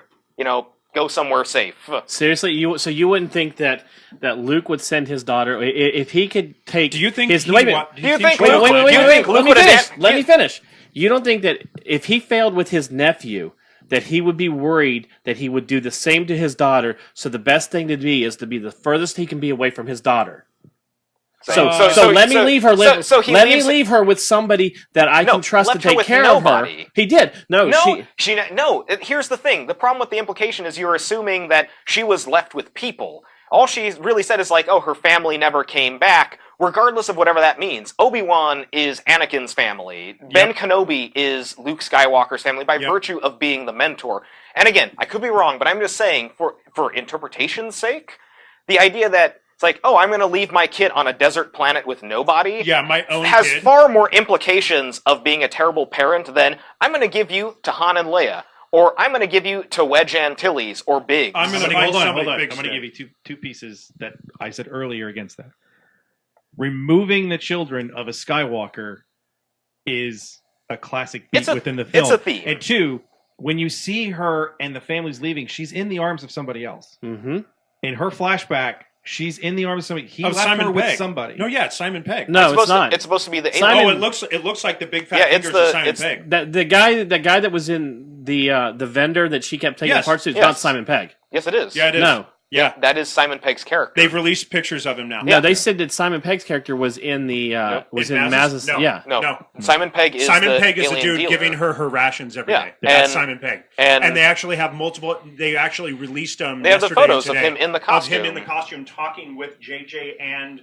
Okay, well, but even if she's left with him, because she knows a lot about the Falcon, so she has a lot of interaction. No, she doesn't know anything about. All she knows is that she knows. Stop. She has a lot about the Falcon. Stop. She's a great pilot. She's Guess who are great pilots? Yes, I know. Skywalkers. Yes. Okay, she also knows that there was a compressor put on the fuel cells. She knows that there was. Stop. He's done. Travis, go. My 3 bad things. So we already beat the hell out of it, and we're going to beat it some more. Leia and Chewie. Yes. That's inexcusable. Yes. That's an inexcusable oversight. I don't care how you reshoot it. Those 2 people are coming together and commiserating and crying over his death. Special edition in 20 years. I know, right? Yeah. Lucas cut. The Lucas with cut. a CGI Leia and a CGI Lucas brings Chewie. it, gets it back, and the Lucas cut. That's terrible. I'm a little bit torn. I'm slightly torn over the fact that it is A New Hope cloned over again. That they basically cloned the original movie. That does kind of suck. And the reason it sucks the most is because they had a plethora of amazing stories they could have done instead. They honestly, straight up, could have taken the Thrawn trilogy and just made the damn thing. They could have. They could have. There were a lot of people that thought that Snoke was an old Thrawn, and there was a lot of people that were disappointed and just pulled over Facebook. The chase for the piece of the map would have been a decent movie. Just just a treasure hunt. A treasure hunt. Right. So it's 2-3. So I adore the movie, and I don't. Part of me doesn't mind at all that it's a clone, but another part of me is like, the reason I'm upset about the clone is because there were so many other options. There were so many other deep options that they could have explored with. Sure. Anything else I didn't like? I think the third act was like, if you had to just make that left-hand turn to the Star Killer was rough base, because they had so much cool shit going on. Yeah, they had so much stuff that was so cool. No, if they would have left the whole movie as a chase film for the map, and even for the end of that scene, again, like for more impact, if Poe had taken Finn under his wing and they would have gone in X-Wings together to go fight the Star Killer base. Wow. Would have served a far better story beat than have him just like, your lightsaber, let me try fighting off this guy. It's like, no, give them their time to fight. Yeah. You need to become a hero. I want to see you be taken under the wing of Poe I like Dameron. that red herring, though. Red herring is red herring, and it's a weak. Yes, we were all worried that Finn was a Jedi. Like I said, well, that's what they they were selling that. He wasn't. Ethan, is there anything you didn't like? The only thing is, like what I mentioned before, is that Hollywood filmmaking today always needs to end on a happy note. And I think this movie, especially because it's going to be a trilogy, we already know there's going to be multiple movies after this, could have ended on the sad note.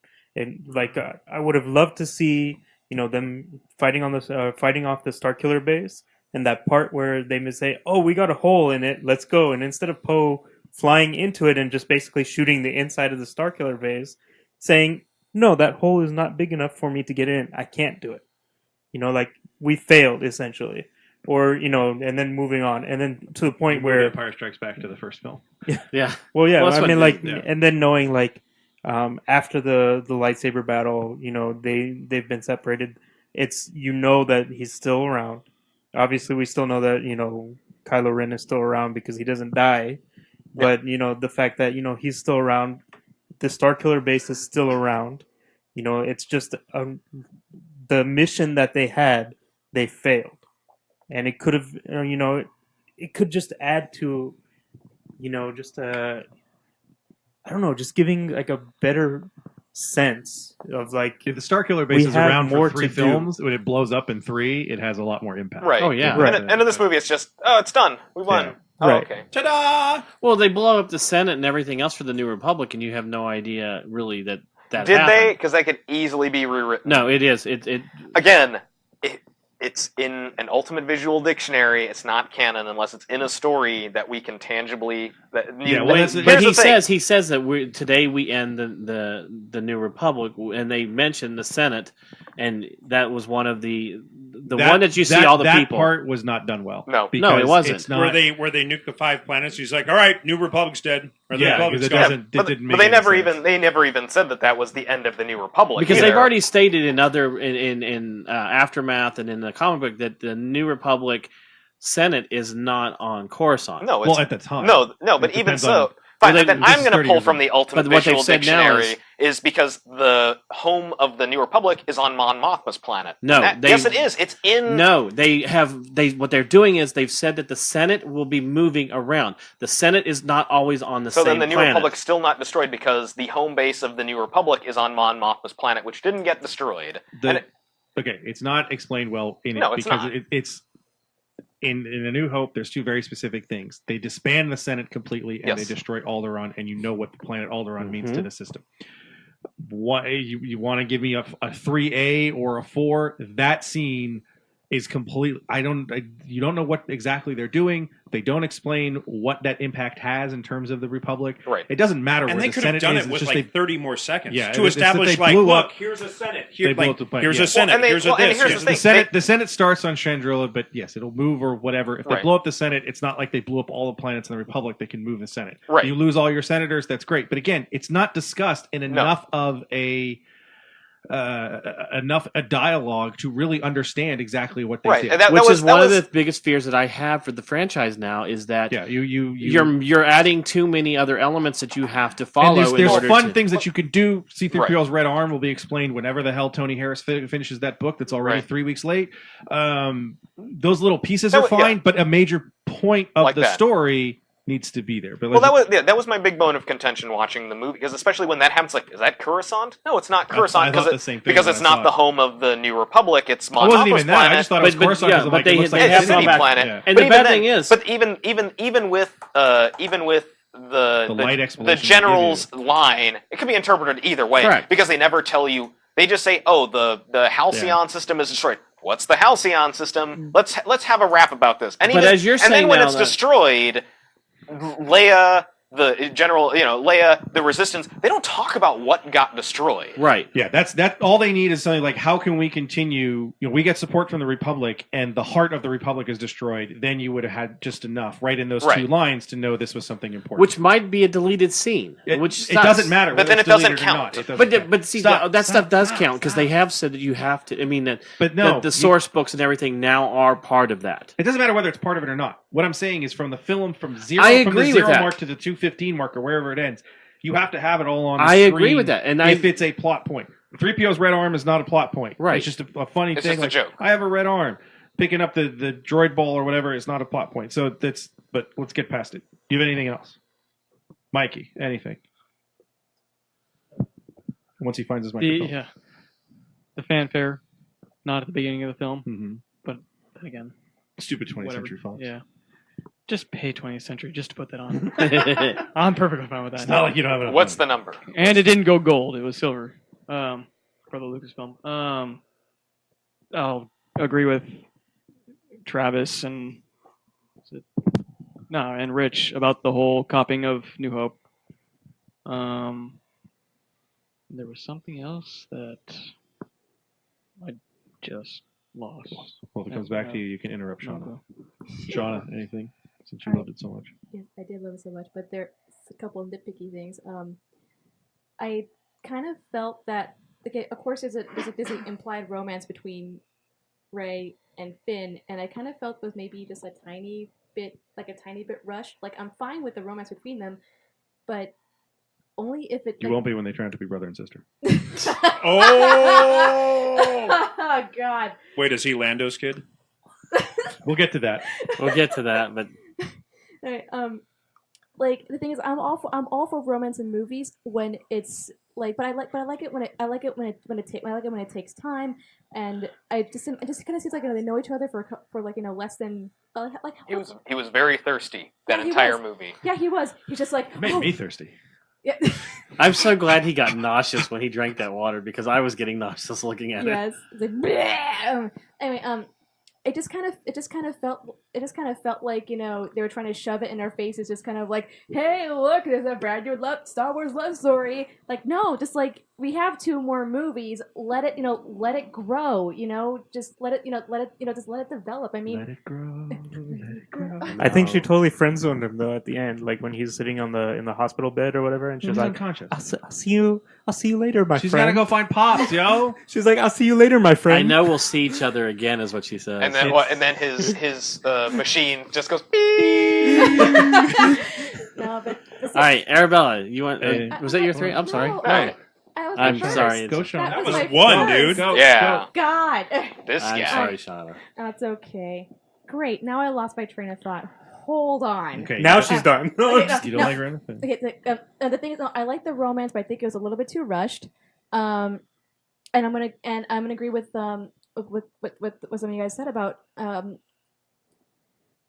and Chewie's reaction to Han's death. I would have loved to see something more happen there, because I mean, Han was important to both of them, and to see it kind of go, to kind of like see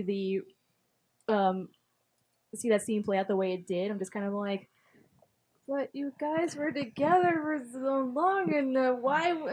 God damn it! It just JJ. seems like Han is such an important character to this universe To not address that it wasn't given its due Yeah. for him to die. It didn't give everybody like Yeah. the that's oh the shit factor. Yeah, like it seemed. But Yeah, it wasn't addressed, and Yeah. that hurts as a not only as a character, Harrison Ford, who did want his character to die in Return of the Jedi. Oh yeah, he's been wanting that for a long but time. for a character who is It's not even the fact a that hero he wanted in it the to die. universe. He can't do 8 and 9. He nearly died twice doing this film. Hey, He JJ crashed broke- a plane, and he had an entire set fall on it. JJ He wasn't broke gonna his survive. back when that happened. Exactly. See, it's just it's death. Do you have a third one? Yes, the third thing. You didn't like the Ewoks.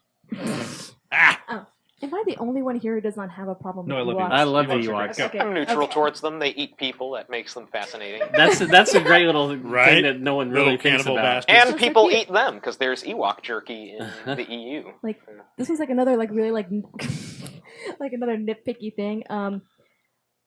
The special effects from Maz, like it was kind of like jarring to see like the how like the The pure digital yeah, character.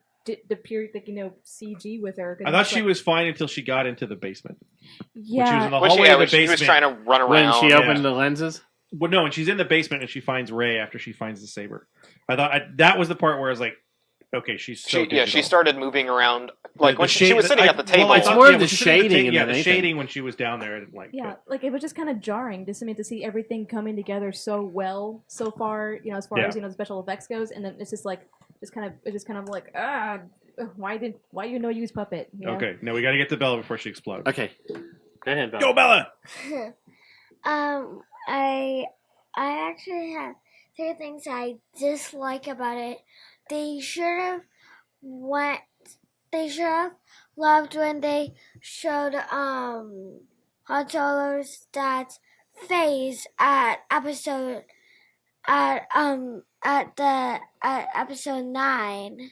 They should have showed Han Solo's dad's face. Yes. You mean his son? Yes. They His should son's have waited face. all the way till then to show him.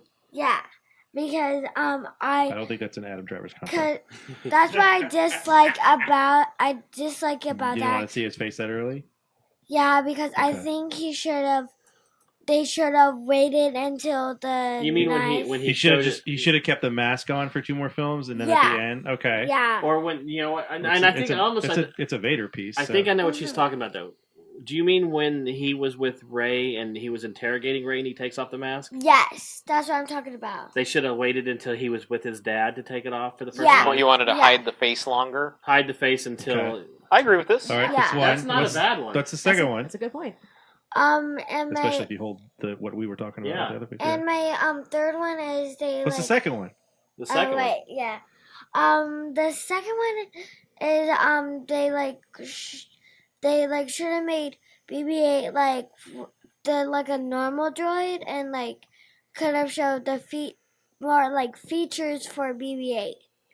You're going to build robots one day because a lot of Like- roboticists have a But you lot mean of Really have problems with other little BB-8. pieces in him, like R2 does, like little. Yeah, Okay. like R2 and Because you saw the little R2-D2. container and you saw the cables that shoot out from him. And the Yeah. But little other lighter than that, thing. oh, Yeah, the Yeah. little Well, lighter and the was shocker, great. Yeah. the Yeah. thing that he keeps Okay. shocking Finn with. They You should- just want more BB-8. And he's got a Well, Yeah. she, You well, want- she, you want a she also BB-8 said film? legs too. Like his I want a propulsion ton of method. BB-8. Okay. What's the last one? My last one that I dislike is that they should have put Boba Fett like everyone you guys been saying Should have had because him in it. yeah, because Boba Fett was a really big character, but he didn't come in a lot, so he should have been one of the main characters in Episode 8. Bella, do you think they'll make a movie just about Boba Fett? Yes, I Would think you they like that? will. Yeah, I will. Cool. All right, we like that. I Okay. have to admit, I like the mask idea though. Yeah, if they would keeping the mask on until with the the very, whole very idea end. of everything Yeah. else of keeping his identity secret, if they would have kept it until he takes it off. I was half See, wondering man. if he was going to be mangled as hell, like if there was going to be some kind of Like if backstory they to changed him. He takes off the map. Oh, you can Yeah, have there's the a lot map. You can have the map. Put Just it take it back and go. on. I Just heard, take it and go. I heard one person going, well, the next one, because he did get mangled in this one, that he'll have the mechanical arm because she cuts it off. She doesn't cut off the arm. She doesn't cut off. She No, just no, cuts she the just lightsaber. swipes She destroys Yeah. the lightsaber and slashes his face. Slashes his face, so he has a nice. Because we get a Darth saber Revan with- scar. We Oh, get I'm a sorry. 6 saber next Well, granted episode. on his Well, do you mask. know And then why? we get a 12 one later. Do you know why the saber's vented like that? Because the kyber crystal's cracked. Yeah. That's why it gives it that form, Yeah, it's got- and that it's they got needed to have the The vents. sound is different and all Yeah. that type of stuff. Well, also looking at the saber, it looks like a very unstable saber. Yeah. Like, You mean the as blade stable isn't- like he is? Yeah. My, Dun, dun, dun, well, dun. my, Did my, did Well, the anyone blade- else get that he felt like a very petulant child? yeah, because he The- is. He's That a was- Skywalker. He's I a love- Skywalker. He's got rage issues. He's never supposed controlled his to be emotions. A whiny little bitch. He's never learned to control his emotions. He never finished his training. But here's what No, here's what I that's saw. Dave. Here's what I saw with Rey and with Kylo is like they split Luke and Anakin. You know, like the good and the bad from each of them, and put it into these two characters. See, here's the thing. Like the one thing that, like again, like I'm not married to the theory of Rey being a nobody, but I think the big thing is like they always say the saga's about a Skywalker. They never said that this wouldn't be about the redemption of That's true. Ben. No, that's this could true. be Here's the- Kylo going full dark and coming Okay, all the hold way on. back. I know, Hold but- on, hold on, Because hold on. and also, Wait, wait, wait, but I wanna here- get this. I No, wanna but get let to me the finish stuff the that was final him thought. finish, let him Because the idea of a character's redemption, when you look at somebody like Anakin Skywalker to death, he killed thousands of Jedi. He blew up Alderaan. He conquered. Moff Tarkin blew up Alderaan. Fair enough, but he conquered hundreds of worlds. And then you get to that moment of like, okay, so we're by the end of Return of the Jedi, he is forgiven. He is absolved. The Force has absolved him of his sins. Luke Skywalker is Jesus. And, but then even so, like, for me, that's the thing. Is like the sagas are always about a Skywalker. What if this is a redemption story for the Skywalker lineage? I would have. That is my theory. That everyone's like, but it's about the Skywalkers. Yeah, we've got a Skywalker right in front of us who needs a good kick. I in the would agree ass. with you, except for what happened with Han Solo. Say what you're going to say, and then I'll say what. Wait, I'm gonna say. so him killing Han Solo is suddenly more bad than he's Well, gonna. okay. one of the things with it is there's always that line that when you go back and look at it, we're okay with Vader. He's like, okay, he blew up a bunch of adults. He killed children. Moff Tarkin destroys. When he kills the children, all of a sudden, the end of Jedi, you don't buy. You're like, dude, Luke should have just put him through the thing. We're owning up to the idea in the EU. Jason turns into Darth Caedus. He screws up the whole galaxy. Yeah. And his sister is trained by Boba Fett to hunt him down and kill him. There's an open. There may be no redemption for Ben. It may be the redemption is I'm ending. If maybe she's not a Skywalker, I'm ending the line right now. Sure, that's fine. One of the other things that's in the fine. back of my head. Said, that's part of it too. Yeah. Is she becomes the sword of the Force or the sword of the Jedi? So this thing like, you know what? No more Skywalkers. You guys screw up a lot of stuff. Right. We're going to end you right there. And that's, but that's also no. Okay, for me, that's not an implication that like Luke could survive the whole trilogy. You know, and here's the thing. What if that final moment is Ben sacrificing himself, redeemed, or he has that moment where he, like, you know, he's scarred, he's beat up, he's bloodied, and he hugs Mom again, just like, I'm sorry for everything I did. And then puts the saber through her because there's a difference. He could commit seppuku. There is a difference in the way that that the light and dark side were being described with Ben /Kylo Ren than they were with Anakin or even with Luke. Yeah, because he got half-ass training from a guy who wasn't trained all the way, and then an evil guy who's going to lie to him, just like. But here's the thing: just like Palpatine lied to Anakin. When you heard Anakin and Luke and them, they were struggling with the feeling of the dark side. They were that pull to them was the pull to the dark side. Obi-Wan also cared to leave out the Metachlorians that... Yeah, but leaving all that aside, forget all that. What I'm saying is they had the struggle with being pulled to the dark side. Kylo Ren's struggle was being pulled to the light side. Yeah, you don't think that was a reverse? Though? No, that's a complete reverse. That's why killing his father was the ultimate crossing over to the dark side. Really? Yes. Really? What other atrocities has he committed I'm looking at scale here. If you look at Ren's dream, what makes him far less redeemable because he killed a beloved character? Darth Vader killed Obi-Wan Kenobi. If you look at he became Force Ghost. He allowed himself. Regardless, again, I'm looking at economies of scale here. If you look at the Force vision that Rey has, you see Kylo Ren standing with the Knights of Ren around all these other bodies, presumably at this point that they were the rest of the Jedi. We don't know that they're the Knights of Ren because they haven't used that word in the movie yet. Yes, they have. He said, Snoke says to him, "You are the master of the Knights of Ren." Right, but the Knights of Ren may not be. Again, you're assuming that was Luke Skywalker's Jedi Order. We don't know that. We don't know that. Again, there's a lot of assumptions being operated on, and I'm operating on the idea that, like, if the redemption story of a Skywalker is his, being pulled to the light is far more interesting than another character. Like, I'm having trouble with a bad guy feeling remorse, something that didn't happen in any of the other movies. That's far more interesting as a story than just like, oh. But you did have a bad guy feeling remorse. The end of Jedi. Yeah, the last 30 minutes of a movie. Yeah. That, again, having a trilogy of a villain who's done horrible things, and admittedly done horrible things, deciding that he is going to relinquish himself. Again, we're talking about presto changeo attitude changes in 6 other films with Anakin just like, oh, you can bring people back to life. That's a great reason to become a Sith. And then with Darth Vader, like, I kind of feel bad because you're killing my son. I guess I'm sorry. Versus, I killed my dad. I've just helped blow up 5 planets. I'm feeling a lot of... I've got feels, Dad, and I don't know how to handle it. And you have 3 movies of a character actually working towards redemption would be a far different take within the Star Wars film universe. Again, you're thinking like a nerd. You want the expanded universe. No, it's not a bad thing. I'm not even considering the expanded universe. You have to look at the whole movie. Jason Solo stuff. going to the bad. I didn't even read that. It doesn't. Here's the thing. You should. But you have to. I know I should. But you got to look at the movies from the perspective of an average moviegoer. I'm looking. That's why I'm looking at it. What are the Knights of Ren? We don't know. You've assumed that you're making assumptions on the basis that you have a lot of Star Wars knowledge, and the average moviegoers does not. What the hell? But what's the departure? I'm also making him off of the assumptions I've seen from seeing the movie 3 times and hearing the fact that they do mention the Knights of Ren. But we don't know what they are. And that he's the master of the Knights of Ren. And but you what see are the them, Knights of Ren? You see the Knights of Ren standing around him. Yeah, obviously, we're going to see more seconds. of them. Yes, I know. I'm making assumptions. Yes, like everybody else is. Yes. But what I'm saying is, with the assumption is that I don't think his redemption is going to be the same path as Anakin Skywalker's redemption. I think that I don't want to see the bad guy redeemed. But there's no conflict then. There is no conflict anymore. If you've that is my thesis. That's my hypothesis for the films. It's a story about a Skywalker. But what about a Skywalker who's going to go from the dark side to the light? That is my theory. Whether or not it sticks, it's fine. I'm not married to it. If that doesn't end up how I think, I'm not going to lose any sleep over it. But it could be, and I still think that the main Skywalker is the female.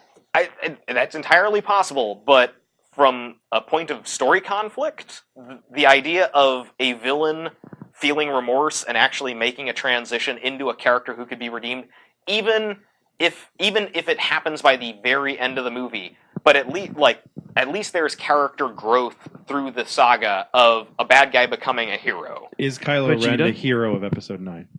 I think that is a possibility. That would be so interesting. That'd be very, very. I think that is a very plausible, especially because I'm not looking at it as like, oh yes, we always don't want to see the bad guy win, but you still have stories about Magneto turning to the side of good, the same guy who wants to commit genocide amongst the human beings. And it would be. I mean, it would be and he's interesting still to see. a beloved character because you have 2 other villains in this, much like you had Tarkin and the Emperor in Episode 4. Yeah, you have Snoke and General Hux, who is not a nice person. Who are just generically evil. At this point. Yes. Versus someone like Kylo Ren, who is clearly very conflicted about everything he's done in the movie. The entire film is him. I don't know how I feel about this.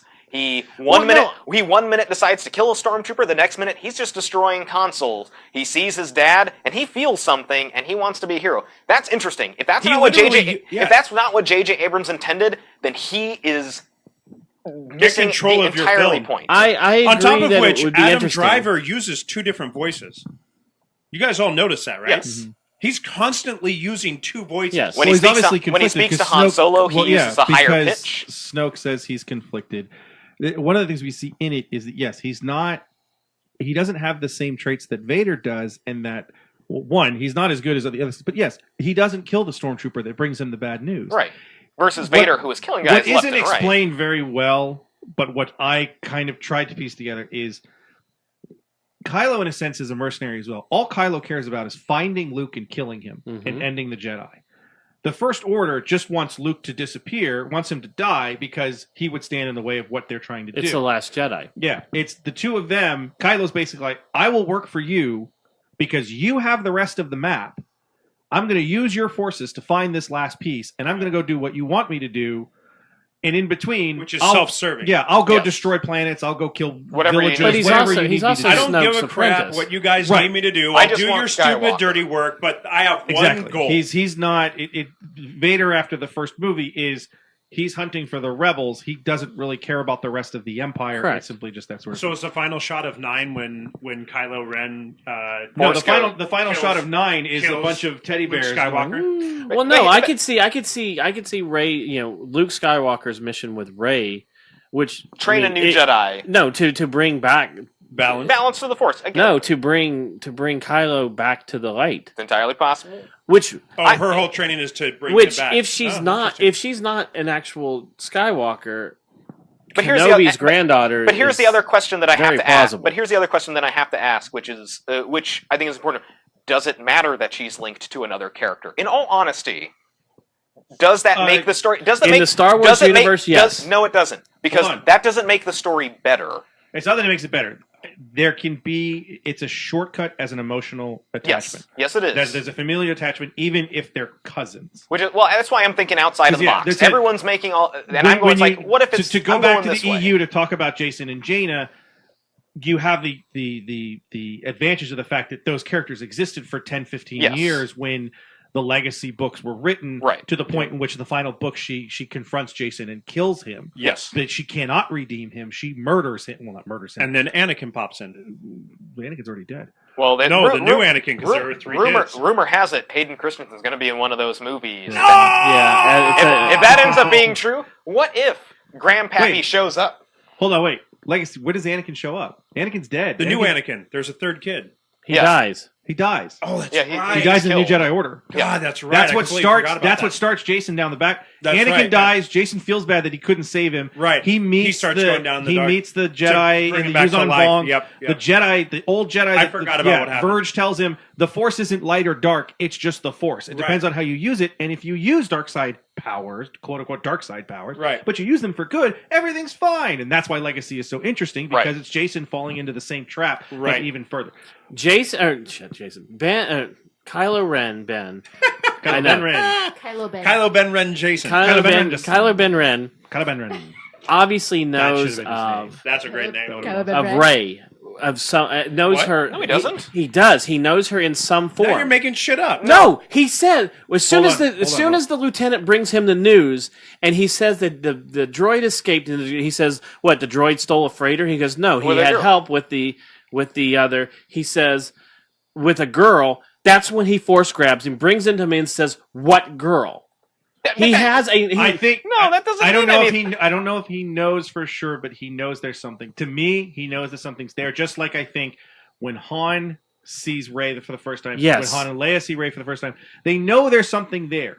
There's know some resemblance to them. whatever it is. They know that Skywalker had a daughter, and that the daughter was Okay, taken so away from here's the him. or question. whatever. They're familiar If we- with her. If we go ahead and Because wait, I'm going to do for three things. hypothesis' sake, if we say that she is Luke Skywalker's son, daughter. That's Why the do you second keep trying to time. make her into Oh a my dude? God. Because all the Skywalkers are dudes. For me, the big Really the quick. big issue is that then it's a non-reveal when that happens in a movie theater. So he's like, it's like my daughter, blah blah blah, and everyone's just gonna go like, oh yeah, Yeah. Yeah, So okay. well, no, but here's my thing, Kylo though. Ren is Han Solo's Did- son. Was a here's- big non-reveal at But that point. here's my Right. question Well, though. Is for, like, well, for us, Hold on, there's a hold lot on, of stop, people stop, who didn't stop, know he stop. was Everyone going to be stop. that. One, it's not a reveal anymore in Star Wars because everyone in Star Wars ends up connected to each other. True. true. Once you got, dude, you just tongue effed your sister in the last movie. You're like, okay, is everybody connected? Right. He built C-3PO. Chewbacca knows Yoda in the original script for R2 Episode has been 3. in everything. He's there. Yes, everything. God damn. what was the point? If she's the daughter of Luke Skywalker, did they wipe her mind before they dropped her off? That's what I'm wondering. Not only Was do she I think force wiped? not only do I think she's wiped, I think something happened to Luke. Do you? I think Kylo Ren was wiped. I Or know. Ben was wiped. I think something happens to Luke. The scene at the end, the tearing and everything, he looks confused. Yeah. To me, he's seeing someone that he doesn't recognize. Much like Anakin, Luke has no idea he had a daughter. Oh, you think it's like he fathered her but took off and never knew He the doesn't woman know. was pregnant. Exactly. Or she Oh. removes it. If Han She and Leia removes come it, on, so- drama. he gets character X. Mara Jade. No, It'll no. God, I have no. a feeling. they will I'm never. joking, No, wait a but minute. Because I had this question with It Beth. was a joke. I It have was a a feeling joke. they will never reveal the mother's name. Well, they never. Well, they go back. What if she's a Force baby like Anakin? There you go. God, Yeah. no, Immaculate stop. conception. Shut Stop. up. No. I don't. No midichlorians. You none of can't that. avoid Hold on, it. hold on. You Sorry. shut your pie hole. When I saw the end of the film, what I took away from it is that he has no idea that this person has existed until that very moment. Well, that's how you get away from being a deadbeat dad too. Exactly. It's Oh If wow, character that is X- that yes. is true. You get If away char- from the whole he's a if jerk. character X, the mother, Yeah. Right. it's revealed. I'm pregnant with a Skywalker. What if Leia? What if Han decide to do Get the rid of her. Yoda Obi-Wan thing? Yeah. You need to remove yourself from this entire situation. She needs to go somewhere. Especially if Kylo we just know happened. that she exists. If something bad happens, We'll be here. just like happened with Luke, just like happened with Leia, there is another there is someone over here that no one can. Well, we hope no one can corrupt, and she's brought back not only to save herself, but to save Luke. Well, if you're back. doing the reimagining, which way they did, if you're continuing on with that, that fits right into it. That was my takeaway from it, is that because it also takes away, if something happened to him, it also takes away the fact that he basically abandons everybody. Yeah, he walks away from literally every problem with single this, person. Luke's he my loves. favorite hero. He is the hero. When you read the Legacy book series, when he saves Ben from Jason, Yeah. it's amazing. I love Luke. That was that scene for everything. Like, oh, Luke Skywalker. But also thinking, he abandons everybody. The other side, The 501st, good God.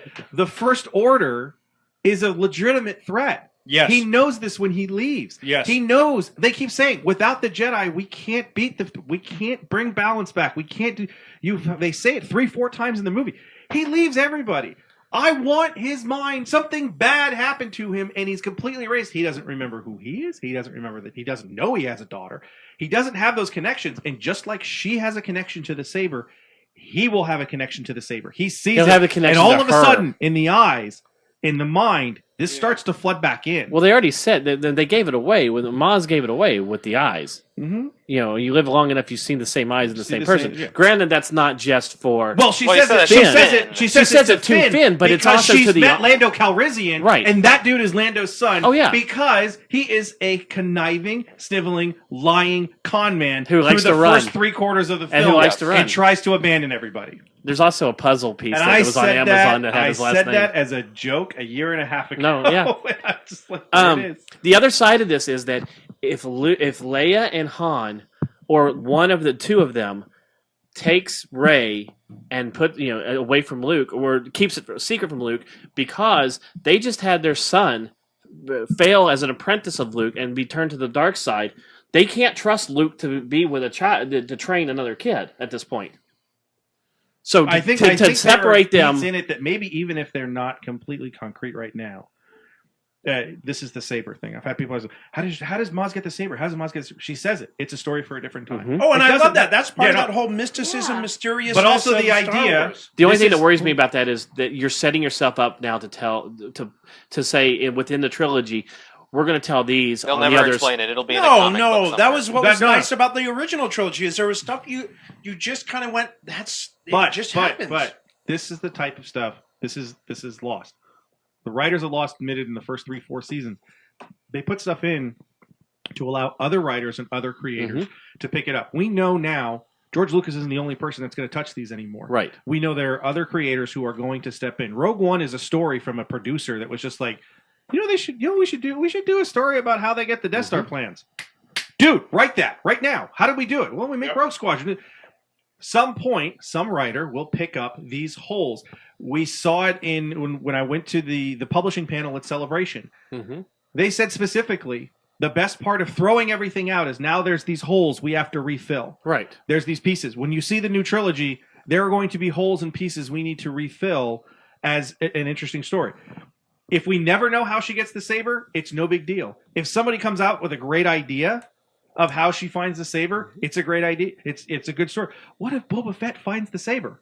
That's what I was thinking. If Boba Fett finds the saber and he sells it to her, or Well, he that does could be the whatever. Boba Fett story. I mean, that's the thing. It's there for those sort of pieces. It's the same thing here. We'll eventually, there may be pieces in this film that J.J. Abrams and Lawrence Kasdan are saying the next writers for 8 can extrapolate what's on this screen. You can have it just be, I know who she is. Lucas, I know who she is. I haven't seen her in so long, and I'm crying for that. Or it's him going, everything is flooding back into his head because he had his mind wiped 10 years ago, and he doesn't know any of this. Kylo Ren could have wiped his mind because obviously he has the He ability. has the mind, the mind stuff. Oh see my a lot god, of he's that, got plenty of mind stuff. but he has no control over anything Right. else. Yeah. He can't pull the Loose saber. cannon. He Loose can't. cannon. He can't. Well, he can't pull the saber out of the snow. Luke Dude could do can that stop after 2 a days. bolt Luke from could- a gun. Luke and could have couldn't hang it stumbled- in time. Mm-hmm. I know that was. I was like, damn. This at motherfucker's that point. powerful. At that point, you go, wow, he's got some power. Yeah.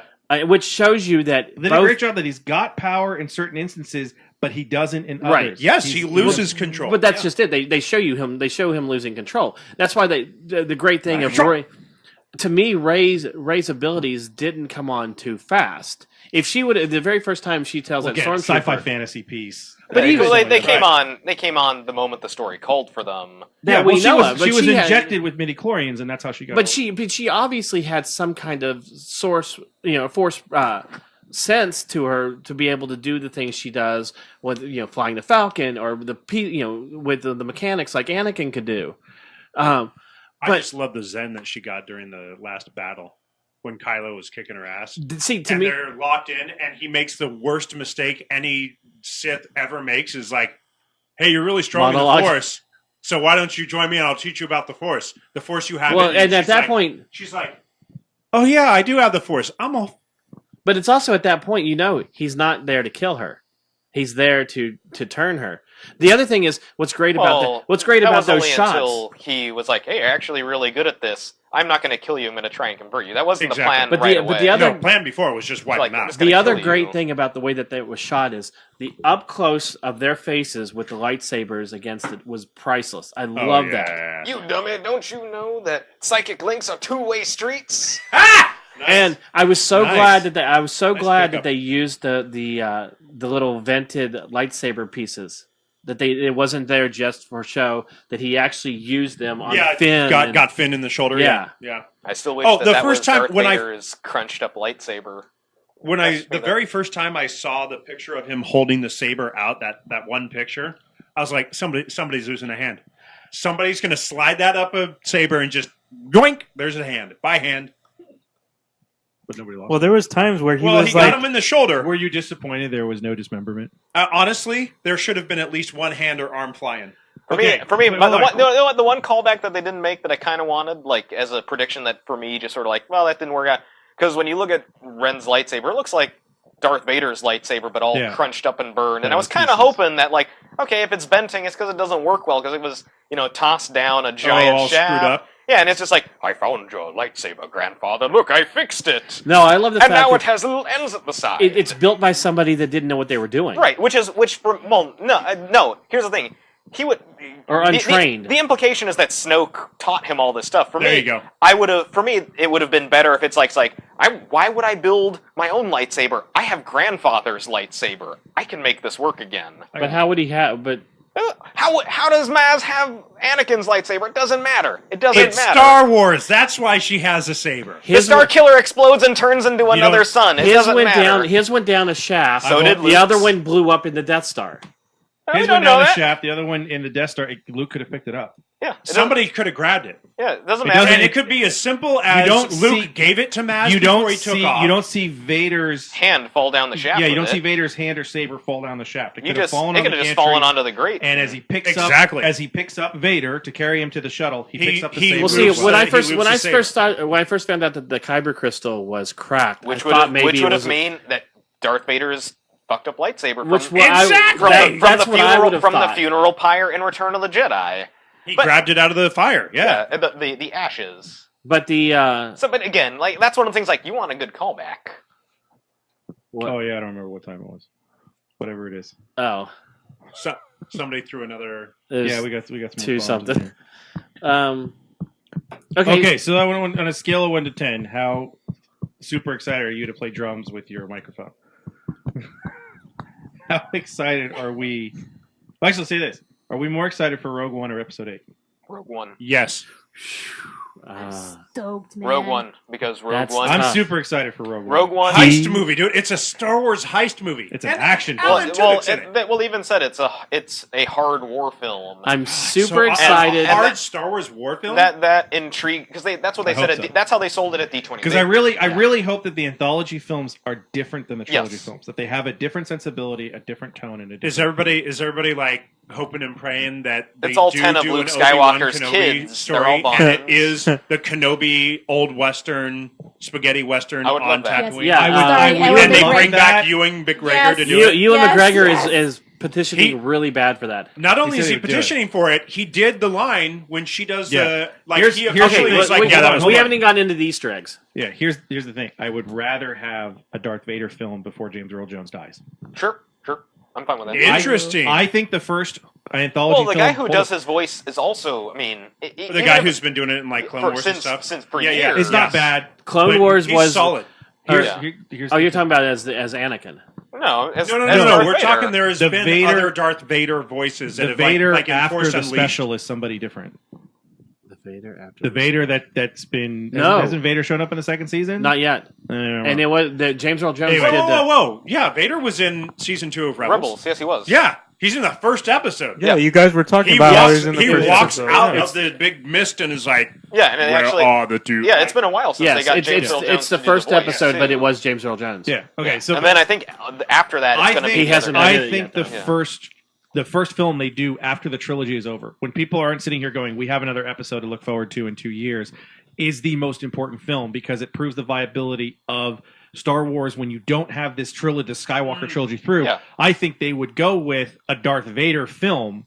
But as they've said that being they're going to that continue on the iconic trilogy. piece. Yes, well they'll do a trilogy somewhere down the It'll line. be- There's gonna it'll be be- 10, 11, 12. But I Right. think there'll be pieces in between it. Right. I think that's the one that I would want to see. I'm excited for Rogue One. They said Howard Ward. That's how they sold it. At The only one I'm worried- Yeah, they're like Saving Private Ryan. and they're all Star all Wars. of them are Luke Skywalker and Leia's kids. All the Bonthans. So when Rich left Facebook on Monday because he was afraid that there were trolls ruin the film, I posted a whole bunch of spoilers. Yes, he did. Oh, and I liked all of them.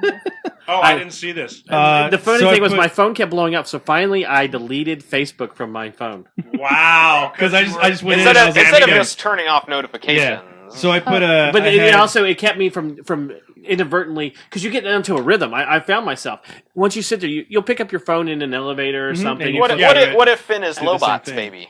I put Hyundai's Ben's actually hold on. a droid. I put Hyundai's every five. He's a hold on, cyborg. hold on. There you go. Hyundai's every 5 minutes and then regenerates because he's actually Logan from the Marvel Universe. Nice. Luke Skywalker rocks a bowl cut again and whines about stuff. Yep. Hayden Christensen reprises his role as an inanimate pillar in the background of the Resistance base.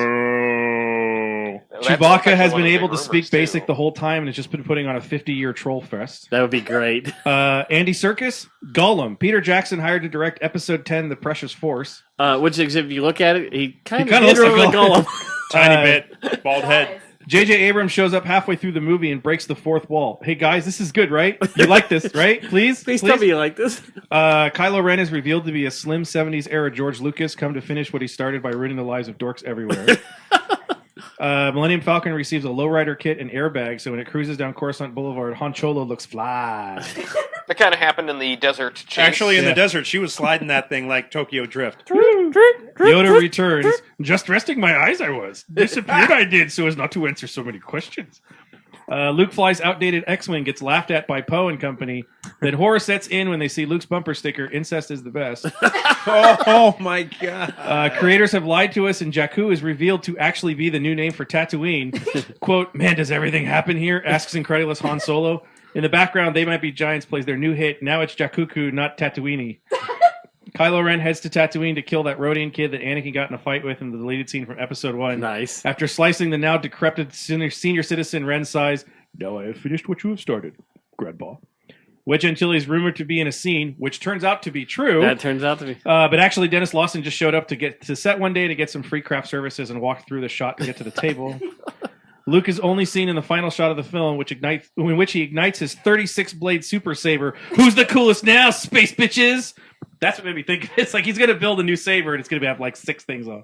Worlds collide when the USS Enterprise shows up. Whoops, wrong franchise, guys. Then backs out of the frame slowly. Special nostalgia cut released where every single line of dialogue is replaced with "I got a bad feeling about this." Was that in the film? Yes, it was. Yes. Okay, Yes, it was. I don't remember where it was. Yep. So Han Solo says it Han somewhere. I says figured I got it bad would- feelings Han about Solo it. says it as soon as Rey releases the creatures. creatures. Yeah. Okay. The Raptox or Yeah, the he's Raptars. like he looks The up Rancors? and The hears Ragnar. Rathgars, Rathars. I don't know. The Thanagarian They're stairpiece. Raptars. Rathtar. There you go. Raptards? Raptors? But he does, and we did that when we did our one of the things. You mean rolling meatballs with We teeth? said who's going to be the first Attack of the person to Killer say Yes. I have a bad feeling about this. Yeah, it's got to be Han. And then for some reason we couldn't remember this in Han. Leia is the only person to say "May the Force be with you" Yes. at the end. Yeah, Hmm. to Ray. Yeah. An old Admiral Akbar, just like that guy, just like. We're never Nine gonna be- Num! Why can't I die? Nine I mean, Num why showed can't up. I just die? I don't know if he's supposed to be 9 numb, but It's I 9 numb. took it to be 9 numb. Yeah. There's some cool bits. I mean, they said it was 9 numb, but they never What's gave actually it. in What's his the face? credits? In the It's 9 credits, numb. in the credits, it says 9 numb. Greg Grenfell. What's that guy's name? Greg, The guy who's in Gregerson? every single J.J. Abrams project. Oh, Grenlin. You mean the guy from Heroes? Yeah, he's Guy in from it. Heroes, the guy from Lost, the guy from Blah, the guy from Blah. He does every JJ thing. Yeah, he's in every Guy JJ thing. He's the new Porkins. Yeah, he is. That guy. I thought that same thing. The Asian general was from Lost. He played a huge character Yes, he in was there. Lost. Yep. He was. That's lot the of actor that they JJ originally Star cast to Wars. be Tony Chu in Showtime's Chu series. Yeah. Matter of fact, Beth looked at me and goes, "Is that supposed to be Porkins' son?"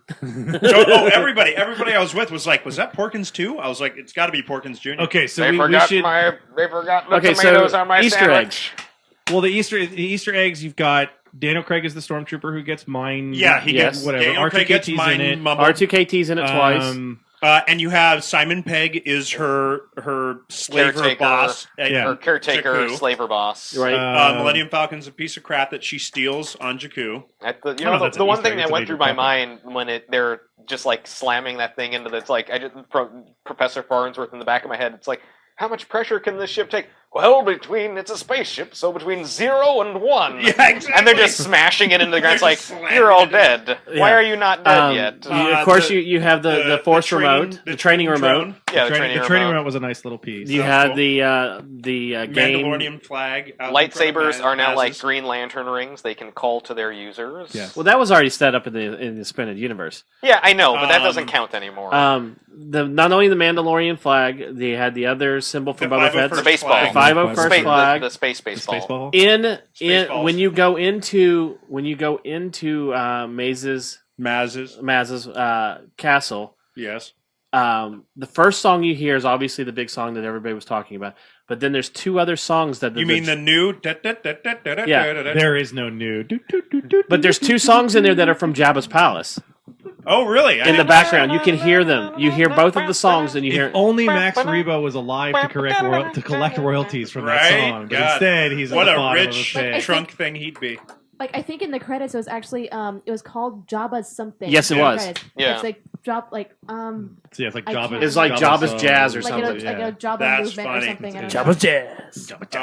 What else was there? There was a bunch of little This is tiny Max things. Rebo coming to you from the Oh, and something. from Jabba's palace. Oh, bringing you the do you know what? newest song? In the Shattered Empire comic book, at the end when we're the planet that Poe's family goes to and plants the Force tree, it's Yavin 4. Oh yeah, that's Yavin. Yeah. I found that out. It's actually in here, I think. It tells Well, you could tell when they landed Dude, I in don't the get two the books the till couple. Christmas, bro. Come on. Oh, you haven't read the? No. comics? The visual dictionary. there's stuff so like much that. stuff in Oh, it. okay. The visual dictionary it feels, which is I'm a getting shame, the- and I'm getting I the totally agree with you, cross-sections for Sebastian, Christmas. that this stuff should have been in the movie, but it does fill in Not several. all of it needs to be, but It doesn't need to be in a Those movie. little pieces are great. It's kind of like when they first did the role playing game. The stories for the background of someone like General Veers were fascinating. Right. The way that the yeah, Empire was set up was we didn't need to know any of that. Yeah. It would be like saying that Leia is Luke's sister in a role playing source Right. I book know. I get that. instead of that sort of thing. There are certain pieces that for are me missing. like defaulting to visual guides and stuff. One, regular viewers aren't going to ever do that. Right. But 2, it's also the fact that like if anybody takes that as gospel or canon, that immediately hamstrings another creator down the road because now they go, it's like, but you cut that out because you thought it was crap, But and then- now you want me to. But to the way use that it? they're doing this now is this stuff is canon. Because they've already said that. Well, everything in it It's is canon. is- Well, it's canon until somebody else makes new canon. No shit. It's just Yeah, like that's- it's the same thing that they did with Darth Maul's origin. Yes. Darth Maul was originally from the same planet that Eth Koth was from. They're like, no wait, they're on Dothmere. How the hell did they get to Dothmere? They were abducted from this other planet. Yeah, things happen. Well, they say that they in were the Clone Zabrak. Wars. Yeah, but that's the thing is they Well, wanted that's to the thing. change The Clone this Wars planet came of in origin. and they were like, we got to into figure out a Hey, way to Boba do Fett, it different. according to Clone Wars, isn't a Mandalorian either, or Django wasn't. At least, well, Django was, but I Django suppose you could was. argue Boba because he's a clone. He's not. just a clone. Yeah. Well, the way that, again, now it's expanded universe that's thrown out is the Mandalorians are not a race. Well, no, they're, Clone they're Wars a still nomadic counts. piece. No, I know. Yeah. Clone Wars still counts, but what a Mandalorian comes to represent Right, is very different is a now. nomadic piece. Anyway, Yes. Yeah, So, as opposed to like a warrior planet. Remember kind of when we were thing. talking Right. about? They were saying that somebody it's almost like a from religion. They were saying Yes. somebody from Rebels was supposed to show up. Yeah. At first, I thought that Max von Sydow was Ezra. Oh, you thought he was going to be? I Ezra. thought he was going to be Ezra, He sounds nothing like Freddie Prinze. and he doesn't have blue hair. but he's too old. But I mean, you know, I was It's not like, old enough. oh, he Wait, is. Wait. Are we talking no, about Kanan or I thought Ezra? I thought it was Ezra. going to be. I thought it was going to be Kane. Like again, like Ezra's like, a young kid. Yes. Yeah, I would. I think Because Ezra's Ezra's easier. what, 14, and this is 5 years before New Hope. Yes. So He's the same age as Luke. So he'd be 20. He's He'd the same be age as 20 Luke. odd. Yeah. Okay. But they're saying Max is older than that. His character's older could've than been- that. His character, He at least looks way older. They're saying you that could his write character, him as Kanan. but they're Well, saying he could have been Kanan. He totally could have Yeah, been Kanan. easily. That was his character was easily- there before the Here's- start of the Clone Wars. But there's also the and he's not Force sensitive. but also well, we don't That know. you He may have know. lost it. What's I saying? We don't know Right. exactly what the upper edge is of a human in a sci-fi universe. That's And true. it's also when you And cast who- a human being to If you're- represent a if you- cartoon. Yeah, if you're a human on Coruscant, do you have a different life expectancy than a human from Corellia? Well, that's what they were saying is From a Luke and human Leia abyss or whatever. may have been birthed at the same time, but they're not the same age. Yeah, But like not even though not people necessarily on Tatooine not look necessarily Well, they'd be- age, but yeah, they'd but, be- but the idea of I think not so much age. But there that's, is- that's a ridiculous sort of like there is something that in the movie where they non-measure. say reset something to Galactic Standard Time. right. But yeah, there's no, a but, lot- no, but I 'cause think they the use- argument for because they age. use points of normal. They use minutes. They use hours. They Right. use days. But- Right. They use that sort of thing. So there would be a standard. What I'm saying is health. Yeah. I would argue Look- health. The healthcare on Tatooine probably It's not horrible! as good as the Well, the no, healthcare look on at- all You're look at the- Lord of the lucky if you Rings. make it 60 years. But look on at Lord of the Tatooine. Rings. The Dunedain are a human. Yes. Space. Their life expectancy is much greater than someone who is from Gondor, or yes. or Rohan. So there could be Yeah. differences in it. They could age differently, whatever. I don't think he's Ezra. I just think he's just No, a no, character he's that's not. there He's and not. that sort of thing. Got all that He's free not. healthcare from the government. He's not Right. Ezra. Yeah. He is a member of the Church of the Force, and that Right. he's not Force sensitive, but he is one of the ones. He's a follower. Honestly, He believes the unless same some- things that the Jedi do. right, and, and he was a strong follower. honestly, of you Leia's wouldn't be able to story. tell who it is because who you're going to cast as the live action version of a cartoon is going to, especially that far out in advance. Like, he could have been. It's like been like, oh, if you look very carefully in scene 23 and you see the little elderly man in the back row, that's Kanan. Just because somebody goes, well, I guess that could be Kanan. No. That was It's like what I was it's like when thinking. they put it's like when they put Dash Rendar's ship in special edition, but they never said Dash Rendar was alive. Correct. They just said that it's Dash Rendar's ship. Well, that model of the YT is Yeah. is officially Is- canon. Yes, it is officially canon, but they never said anything about Dash Rendar. Which that was the having other been thing canon. is they've never mentioned the Millennium Falcon by what kind of class it is. Yeah, well, they used a different. They did it. They did it. They said in it the was the Corellian They finally class did, yeah. freighter. Yeah, They yeah, mentioned it as a YT class. YT Yeah, because they class just called it freighter. a junk freighter in the first Yeah. one. Yeah. Yes. What a hunk of So I was like, that was a nice little. 14 That, see, parsecs. that was another little Well, Easter that's the egg. thing. I mean, you've got even with the original the prequel trilogy, there had been so much that had exploded into this sense of knowing much more pieces about this galaxy that they threw some of those names and those sort of things in there without having, there isn't that stop part of like Han pulls out his DL-44 blaster and shoots Right. it, it's just Han's got a blaster or whatever. It was those kind of And fun you just things knew to fit his in. blaster Yeah. was a little bit cooler than everybody else's blaster. because Han Solo has it. So another Easter egg was Carrie Fisher's daughter. Yes, She was in it. she was. She actually had a speaking role. Yeah, for like she wasn't lying, but that was kind of cool. Yeah, Wait, who was she? she was one of the junior Resistance. resistance officers. Yeah, just sort of like in the control The room. blonde- She was in it, and she has like a little like, ma'am, they're blah blah blahing, and it's like, oh, The blonde, and then at the Stand end of by it, when they're all my watching Ray leave, she's standing next to her. Oh, gotcha. Hey, Mom, Are you gonna let your niece go?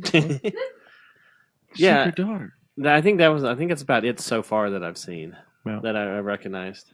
There you go. Oh no, there was one other thing, and I heard it the first time, and the other two times I This saw will be it, the I stretch. can't. No, when they're on Starkiller Base, okay. there's two times they use dialogue from the original Star Wars. It was like over the radio. Yes, Okay. when Rey is walking out, when she first walks The out to the white zone to is the for chasm, loading and unloading there's of two- vehicles only. there's two No, that's stormtroopers airplane. standing there talking about the new. No, the new. Awesome.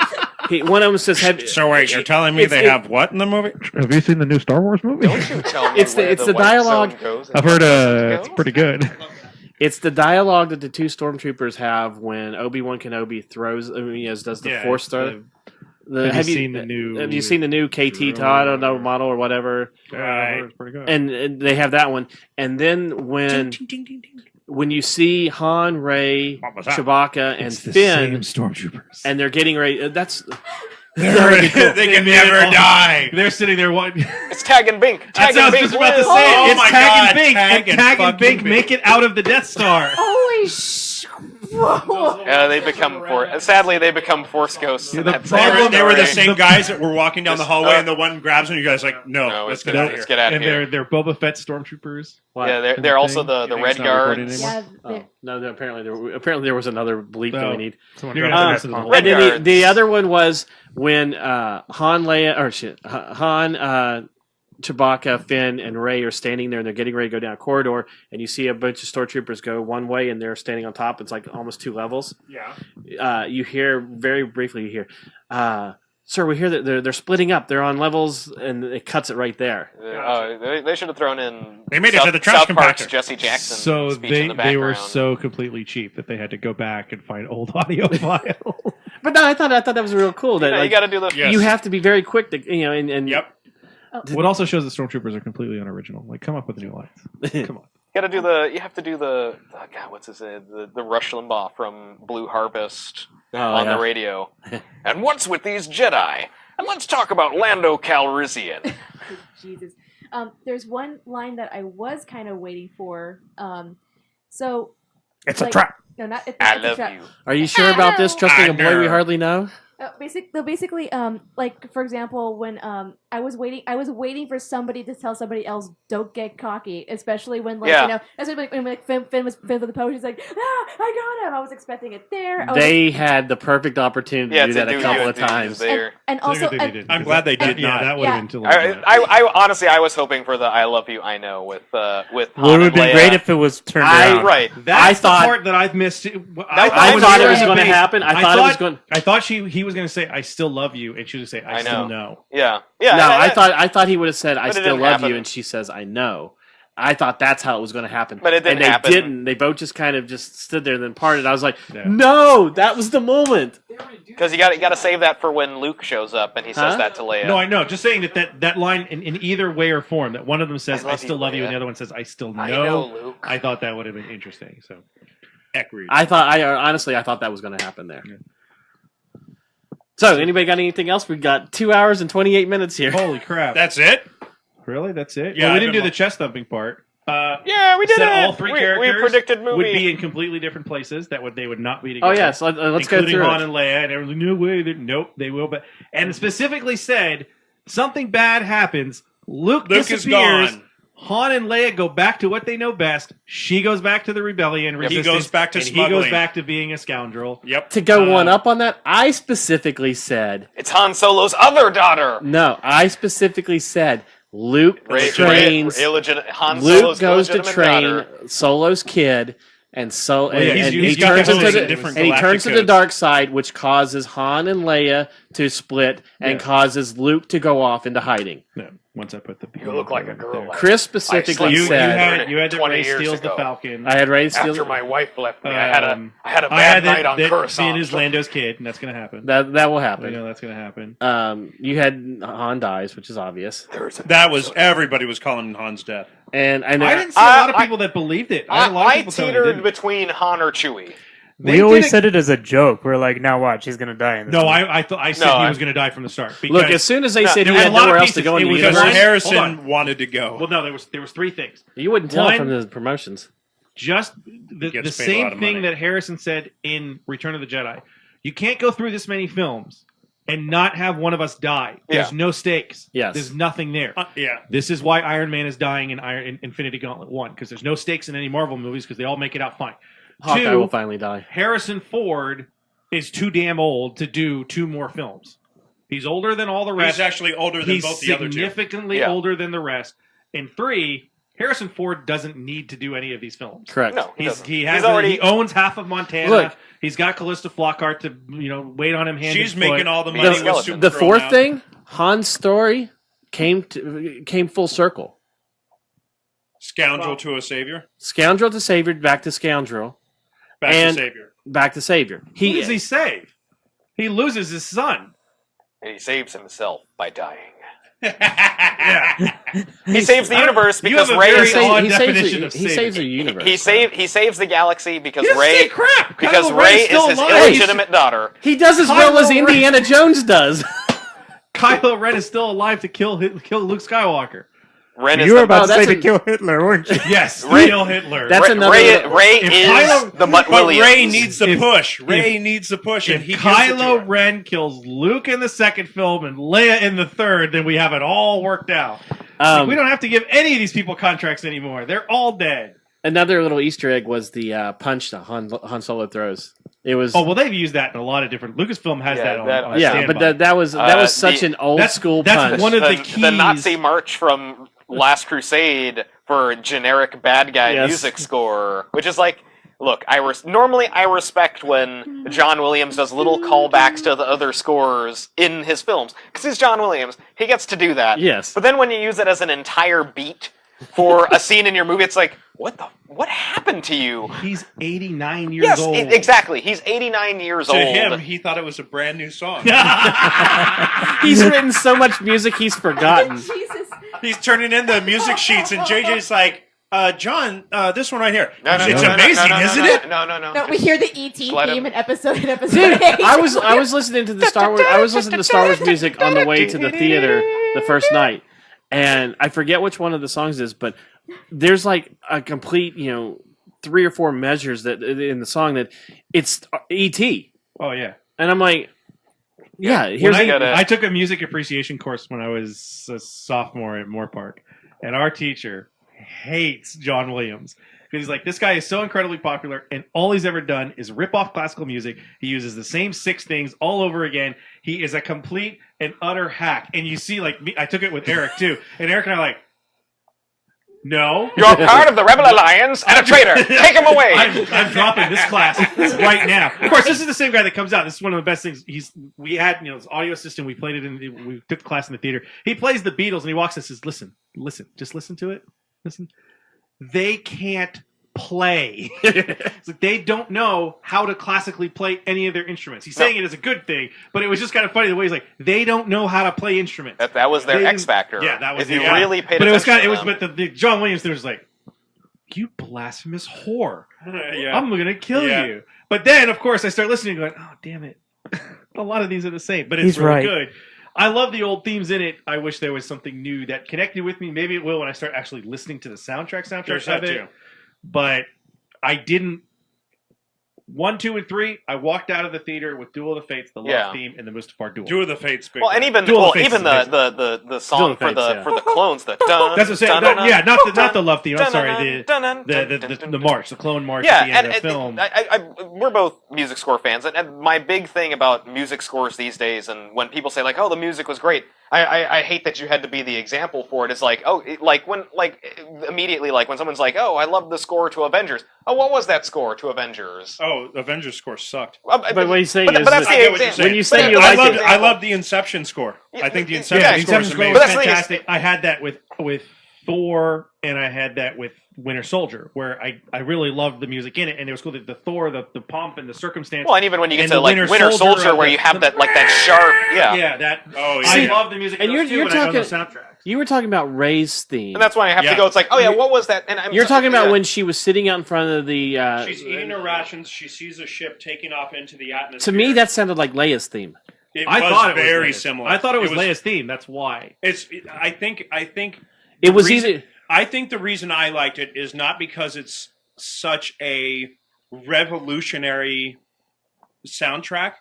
I think I liked it because it gave me a nostalgia kick for everything. Yeah, I See, I I wanted could- something original. But see, what I I couldn't- appreciate, what I appreciate, when you can't episodes get John 1 through Williams, 3, you get Michael Giacchino. Yeah. who- what I Holy appreciate, crap, what I that guy. appreciate, and why he was not the person to do the score for Holy these shit. movies is really baffling because Because JJ it's has John Because just it's Williams John is still Williams alive. and it's Star Wars.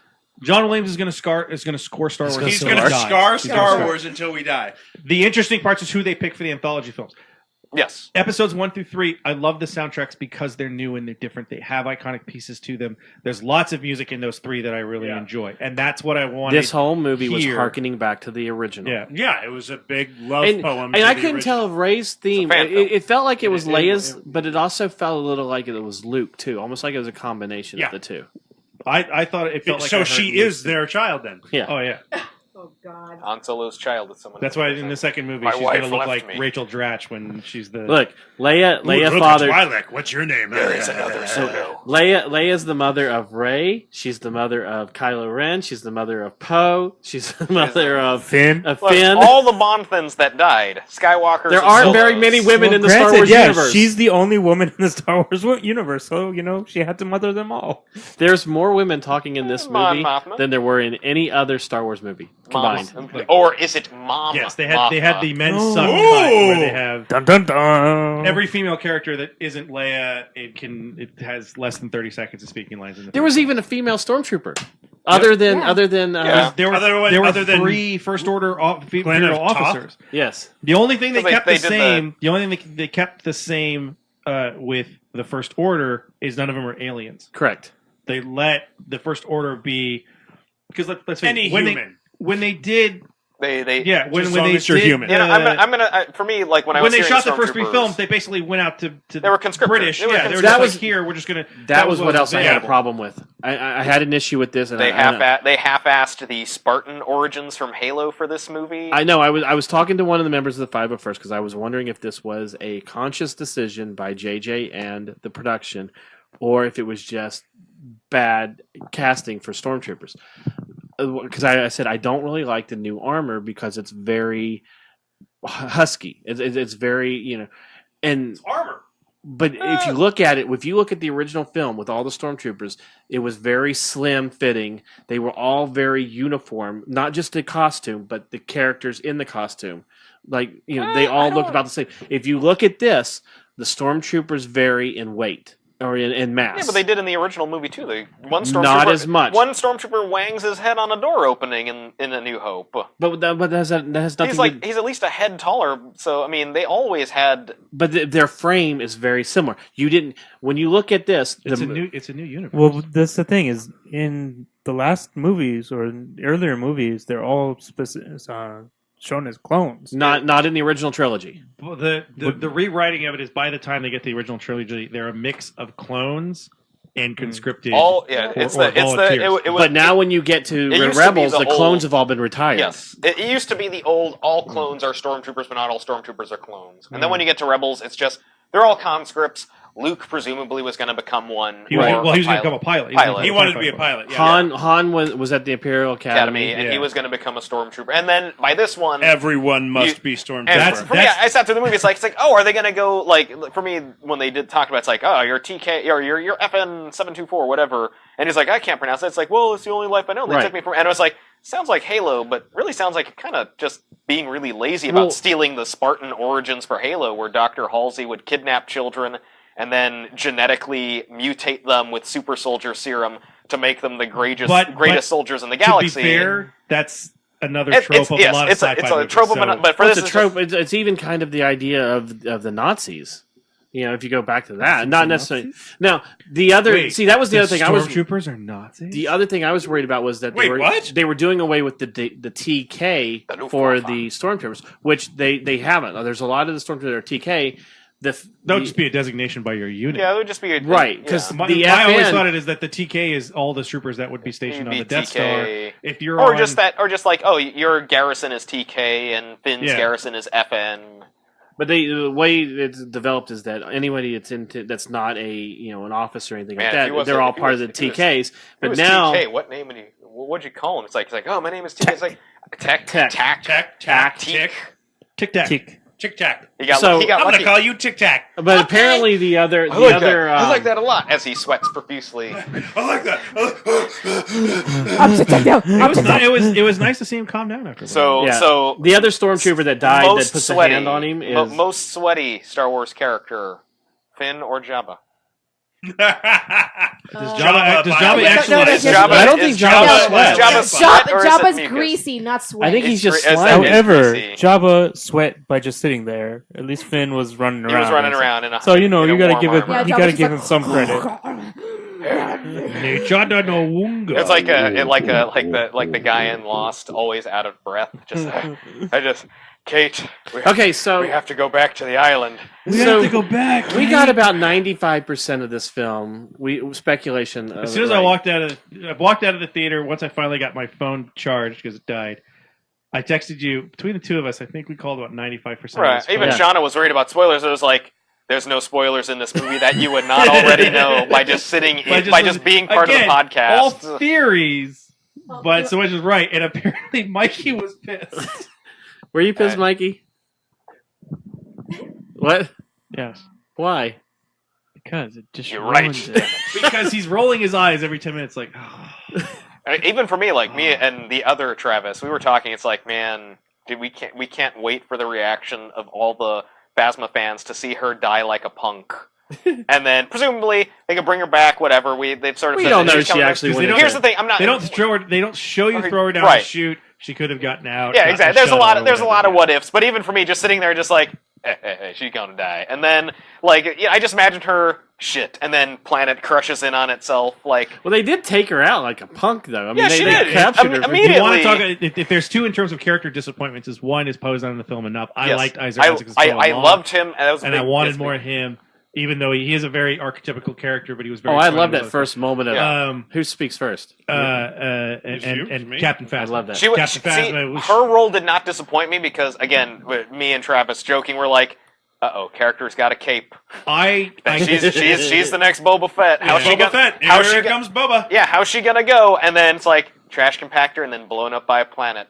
I'm fine with this. All right. I'm fine with this. Did you like glad Hex? you could be in the film. Thanks for coming. Did you like Hex? Hux? No. No, Hux was terrible. Yeah, I agree with that. I wanted Phasma to be Hux. Yes. I thought Phasma that would have been a... I didn't want her to be a stormtrooper commander. I wanted her to be a former stormtrooper commander who was so good at her job and so ruthless that she is now a general that has not given up her armor, that fights in the front, but she is in command of the Starkiller base, and she is the direct connection That would have been nice. with Snoke. I thought. Do you think Hux was trying to be too much like Tarkin? I thought he wasn't being enough like Tarkin. He didn't because fill look, the boots. The guy who played, unfortunately, the actor who plays him does not have Peter Cushing's presence. Yes, Peter Cushing is. Every time I see that film, again and again, you appreciate how amazingly awesome he is at what he does. When you see Tarkin's backstories, when you read the novel, when you read all the expanded universe stuff before, all the stuff they put together, and he you're just stands like, up to Vader. He's yeah, badass. he is supremely. He confident. basically tells Vader, "I know what you're trying. He's what you're supremely doing. confident. All the things. God, Peter Cushing just owns that. It's such you have him the most iconic villain maybe in movie history. And the very first film he's in, he's subservient to an old man. Yes, because that's how badass that guy is. In Hux a way, just doesn't follow it because both Hux and Kylo Ren are very cartoony, not great at their job villains. In a way, like I felt like every one of these main characters, not that their acting was bad. Let me just Draco get that Malfoy? out. Yeah, well, James Cameron's the mustache twirlers. Yes, it's trying to be. I'm we're back, going for right, this. guys? I'm back. Look, after I walked out of the third time, I kind of felt this way. Not that any of the acting was bad. You walked out on the third film. I felt that it felt like all of these characters are little kids playing in a new universe. I wouldn't go that far, but that sort of spoke to my complaint. Like everybody was on point acting, but their characters are not well developed, and that I mean, again, that's my big fault. And it's Star Wars, though, so it's one of those things. Really, like, you look at Tarkin. Tarkin's a mustache twirler too. Yeah, he just plays it in such a way. He just plays it so well, so fucking well that you let it slide. Yeah. Emperor Palpatine. Why do we hate all the stories in which, Palpatine put the Empire together to fight off the Yuuzhan Vong? He's the good guy because he's such a great villain. He's a terrible person. He kills his master. He destroys the entire universe. He murders all the Jedi. He manipulates Anakin Skywalker. All of these sort of things. You want infinite, these different pieces of the universe. What about the infinite story where, Tarkin lives, the Death Star doesn't blow up, and he kills the Emperor, takes over the First Order because he believes in it so well. The Tarkin doctrine is the piece that ends Snoke up, is Tarkin. all the stuff. Oh god, Snoke is Tarkin's clone. Oh, his face is all burned up and mangled from being in the explosion. What if Snoke is Boba Fett? No. Snoke effect? No. Did anybody think Snoke was actually that Plagueis big? And Palpatine. No. I think the projection is that big. Because when I look he's at it actually first, only he 2 inches looked tall. big. I was like, oh, you got to be He's a joking. little guy. He's a little guy. Because the hologram was like For a someone at split work. second. For a split second, I thought maybe, but then I thought no. Then I remembered back to the way that Palpatine liked to have. Yeah, he's his, so huge. Yeah, but like someone at work, the holograms have never looked that good though either. Right, They've always been right. just the blue. You could tell it's a hologram. So I think that's technology. Yeah, the actual 30 years. movie making technology. But I think that, when they that was first also showed part it, of I the thought reveal, I too. really hope True. this isn't. I hope that this isn't an actual. This isn't the this guy that's this hawking beast like this. yeah. That would be awesome. I'm telling you, the Wizard of Oz. Oh, it's totally. He's going to be a He's little an tiny. Ewok. He's going to be a So little he's- bitch. so he's gonna an be a Ewok. little 2 tiny inches tall. thing. He's an He's Ewok. going to be Yaddle. He's Wicket. They're going to open it up, and it's Wicket Yaddle Ewok. going. Oh, is that Snoke I am." is that Behind who the he curtain. plays? Wicket went to the dark side. Okay, so in episode 9, we get to the Emerald City. Uh huh. You see Snoke. They go It's behind little it. tiny. You They see, go behind it. You see Nope. Snoke. It's really You Luke go behind Skywalker. it. Nope. Ray and company follow the yellow brick road. It's Jar Jar Binks. Oh, good. The ultimate Sith. He pulls off the mask. Now I can talk regularly. You so surprised now? The whole The- time. the- This is all I actor. Guess I'm best better than you. It's C-3PO's The arm. Star Wars writing group went, God, we love this idea Oh, that you must everybody be keeps wondering saying. what happened to the my fans arm." want this. Listen. Ha ha ha ha! He's a very good man, just not very good wizard. Okay, so anyone want to make You're any bringing quick the speculation Senate about to episode me. 8? It was all a dream. Rogue Squadron will be better. So it's it's like Saint Luke Elsewhere. Skywalker like It's just Saint bumps up and he's like, "Oh my God, Uncle Ben, I had the weirdest dream." It's St. Elsewhere, Oh, Dallas, and all It's those others. just Luke, I'll be just so Luke pissed in if- isolation, just And Alec looking Guinness at is a little actually tiny alive. Death Star model as he's in a bed somewhere, having been chopped up by I think Darth Vader. It's Anakin as a kid, and he dreamed the whole thing up. I think It's episode Jake Lloyd. 8, I think episode 8 is Empire. It'll be Finn with Leia and the Resistance fighting off the First Order as they continue to advance towards the That's when And Rey's Lando barely in Calrissian it. comes and, back. no, And Ray is Rey- on Dagobah training Ray with and Luke, Luke are in Ireland training. Right. Hi. And then which the end of one it of the is greatest she, places to train. Oh yeah, she goes to confront Kylo and fails. All the Jedi booze. And she gets her hand chopped off. Ba-doom. No. Because the twist. no. She gets her leg chopped off. No. She gets her hand chopped off because the scene that she sees on the planet and the hand It's reaches her. out That's to her. touch It's R2 actually hers. is actually her. Dun, dun, dun. I thought that was the point because the hand that you see, Shadow. the hand that Luke has Is more on the it- thing it- does not look like that hand. Nah. It's Well, very thin and skeletal. you could assume that the fake skin melted off of it at some point. You- He didn't keep. Well, that's what I'm saying. keep The it hand up. that reaches out is not. He the didn't same put hand. any lotion on it. The To robot be honest, hand that reaches as out a and touches Jedi, R2, I don't think. I think he. It also could have been That's him an putting the aesthetic map thing. inside R2D2 as a flashback. That's the other part. That's- I oh, think. I think that's he what I did. think you're supposed to be. Yeah, again, they could write it any way You could they do it want. any- It's that's the so thing. vague That's the that best it's part just about a it. hand. The Kylo Ren scene, all the stuff that's in there is so vague that you can actually kind of rewrite. It could be this is C-3PO. Kylo destroying the C-3PO. It's C-3PO's hand. That's why. Apparently, that's why that was he needs a new a hand. robot or a droid that sacrificed himself for 3PO. I guess we'll find out whenever. Oh, that red arm? That's great to hear. I don't give a shit. We'll find out at some point. I just We'll find out when that the comic weird that was supposed to be released on the Wednesday weirdest thing is not out on Wednesday. for me watching that movie is when R2D2 wakes up and C-3PO gets very indignant. It's like, you can't call me that. I just I like love that he it's hits like him. I just imagine R2D2 waking up and just some sexual gendered slur at him. Just like, oh, Oh it's my the God, fruit. this floppy bitch is still here. And it's like, oh, I got to deal with You're this still jackass. around? I went to sleep for 30 years for this. You're still around your old butt pirate. yeah, God. exactly. He's still around you old butt pirate. So, anyways, wow. I think we're going to wrap this up now. Where those bleeps are, right? Yeah, we're not bleeping up. You Butt bleep all pirate. those to preserve our dignity and our integrity. Okay. Yeah. The internet's going to come and kill us now. So Is there anything else that we no, forgotten? that's it. We're not going to talk about Star Wars until Rogue One. I'm fine No with more this. Star Wars. I highly doubt Well, that. that'll last for the next minute. Dude, next week we're going to talk about Star We're Wars. not going Come to talk on. about Star Wars next week because you- next if you- week. How awesome! Hold on. Next week is our. Well, we will talk about Star Wars because next Yes, week is our it'll be- superlative show. It'll be the Top 2015. Everybody start thinking of it now. Top 5 movies, TV, games, comics if you have them, books if you have them. They don't have to be 5. It's just you read something that's It fantastic. just has to be some. It's our 2015 wrap-up show. If you whenever we figure out when we're going to be here, if you can't be here, please send them to me anyway. We'll read them out. Yeah, you can read them online. Yeah. All stuff. For today, that's it. Let's just wrap this up. We're SoundCloud, iTunes, anywhere. SoundCloud, whatever. iTunes. Yeah, we're on Facebook sometimes. I went through a week where I was actually updating it, and then I had to work more again. And I was like, yeah, you guys, you're just getting better. Ethan puts up every once in a while. I haven't seen it. Yeah, but it's all about Power Rangers. That would be Sebastian, but I don't see. I don't know. That's Super Sentai. I'm avoiding that because for me it would be Super Sentai. I'd be posting all the time. So check us out on Facebook.com/Nerdables, on Twitter @Nerdables Show, and what do we do on Twitter? Huh? When was the last time we had anything on Twitter? Everything we put When on I did the Facebook. big gigantic Everything we put on E3 Facebook thing, goes on to Twitter. and I got us banned. Everything that goes. I miss those days. Yeah, when I got us banned from Twitter. Those early days, the Wild West days. So that's why you should always put a hashtag when you're doing it on Facebook because it automatically goes to Twitter. What if I don't want to put a hashtag? What if I want to be? Screw you, Twitter. If you are listening to use that this, Octothorpe please leave with us a power. message so you can tell us what you thought of Star Wars: The Force Awakens. The Force Yeah, Awakens. tell us why we're idiots. All you guys are wrong. Star Wars was the greatest bad movie in the history. And you of too all can of agree that we go back and listen to our speculation show. And Oh my god! I don't think we're going to do that for 8. At least not on the air. Well, I don't think we should talk about it in front of Mikey. First of all, Boba Fett walks in. Here's what you do: you send the speculation Blackout. show to Disney and be like, "Yeah, we were right. You give us all jobs. You give us all." No, we were going to do that when that was like the second tune-in show where we basically wrote a whole bunch of stuff for Fox.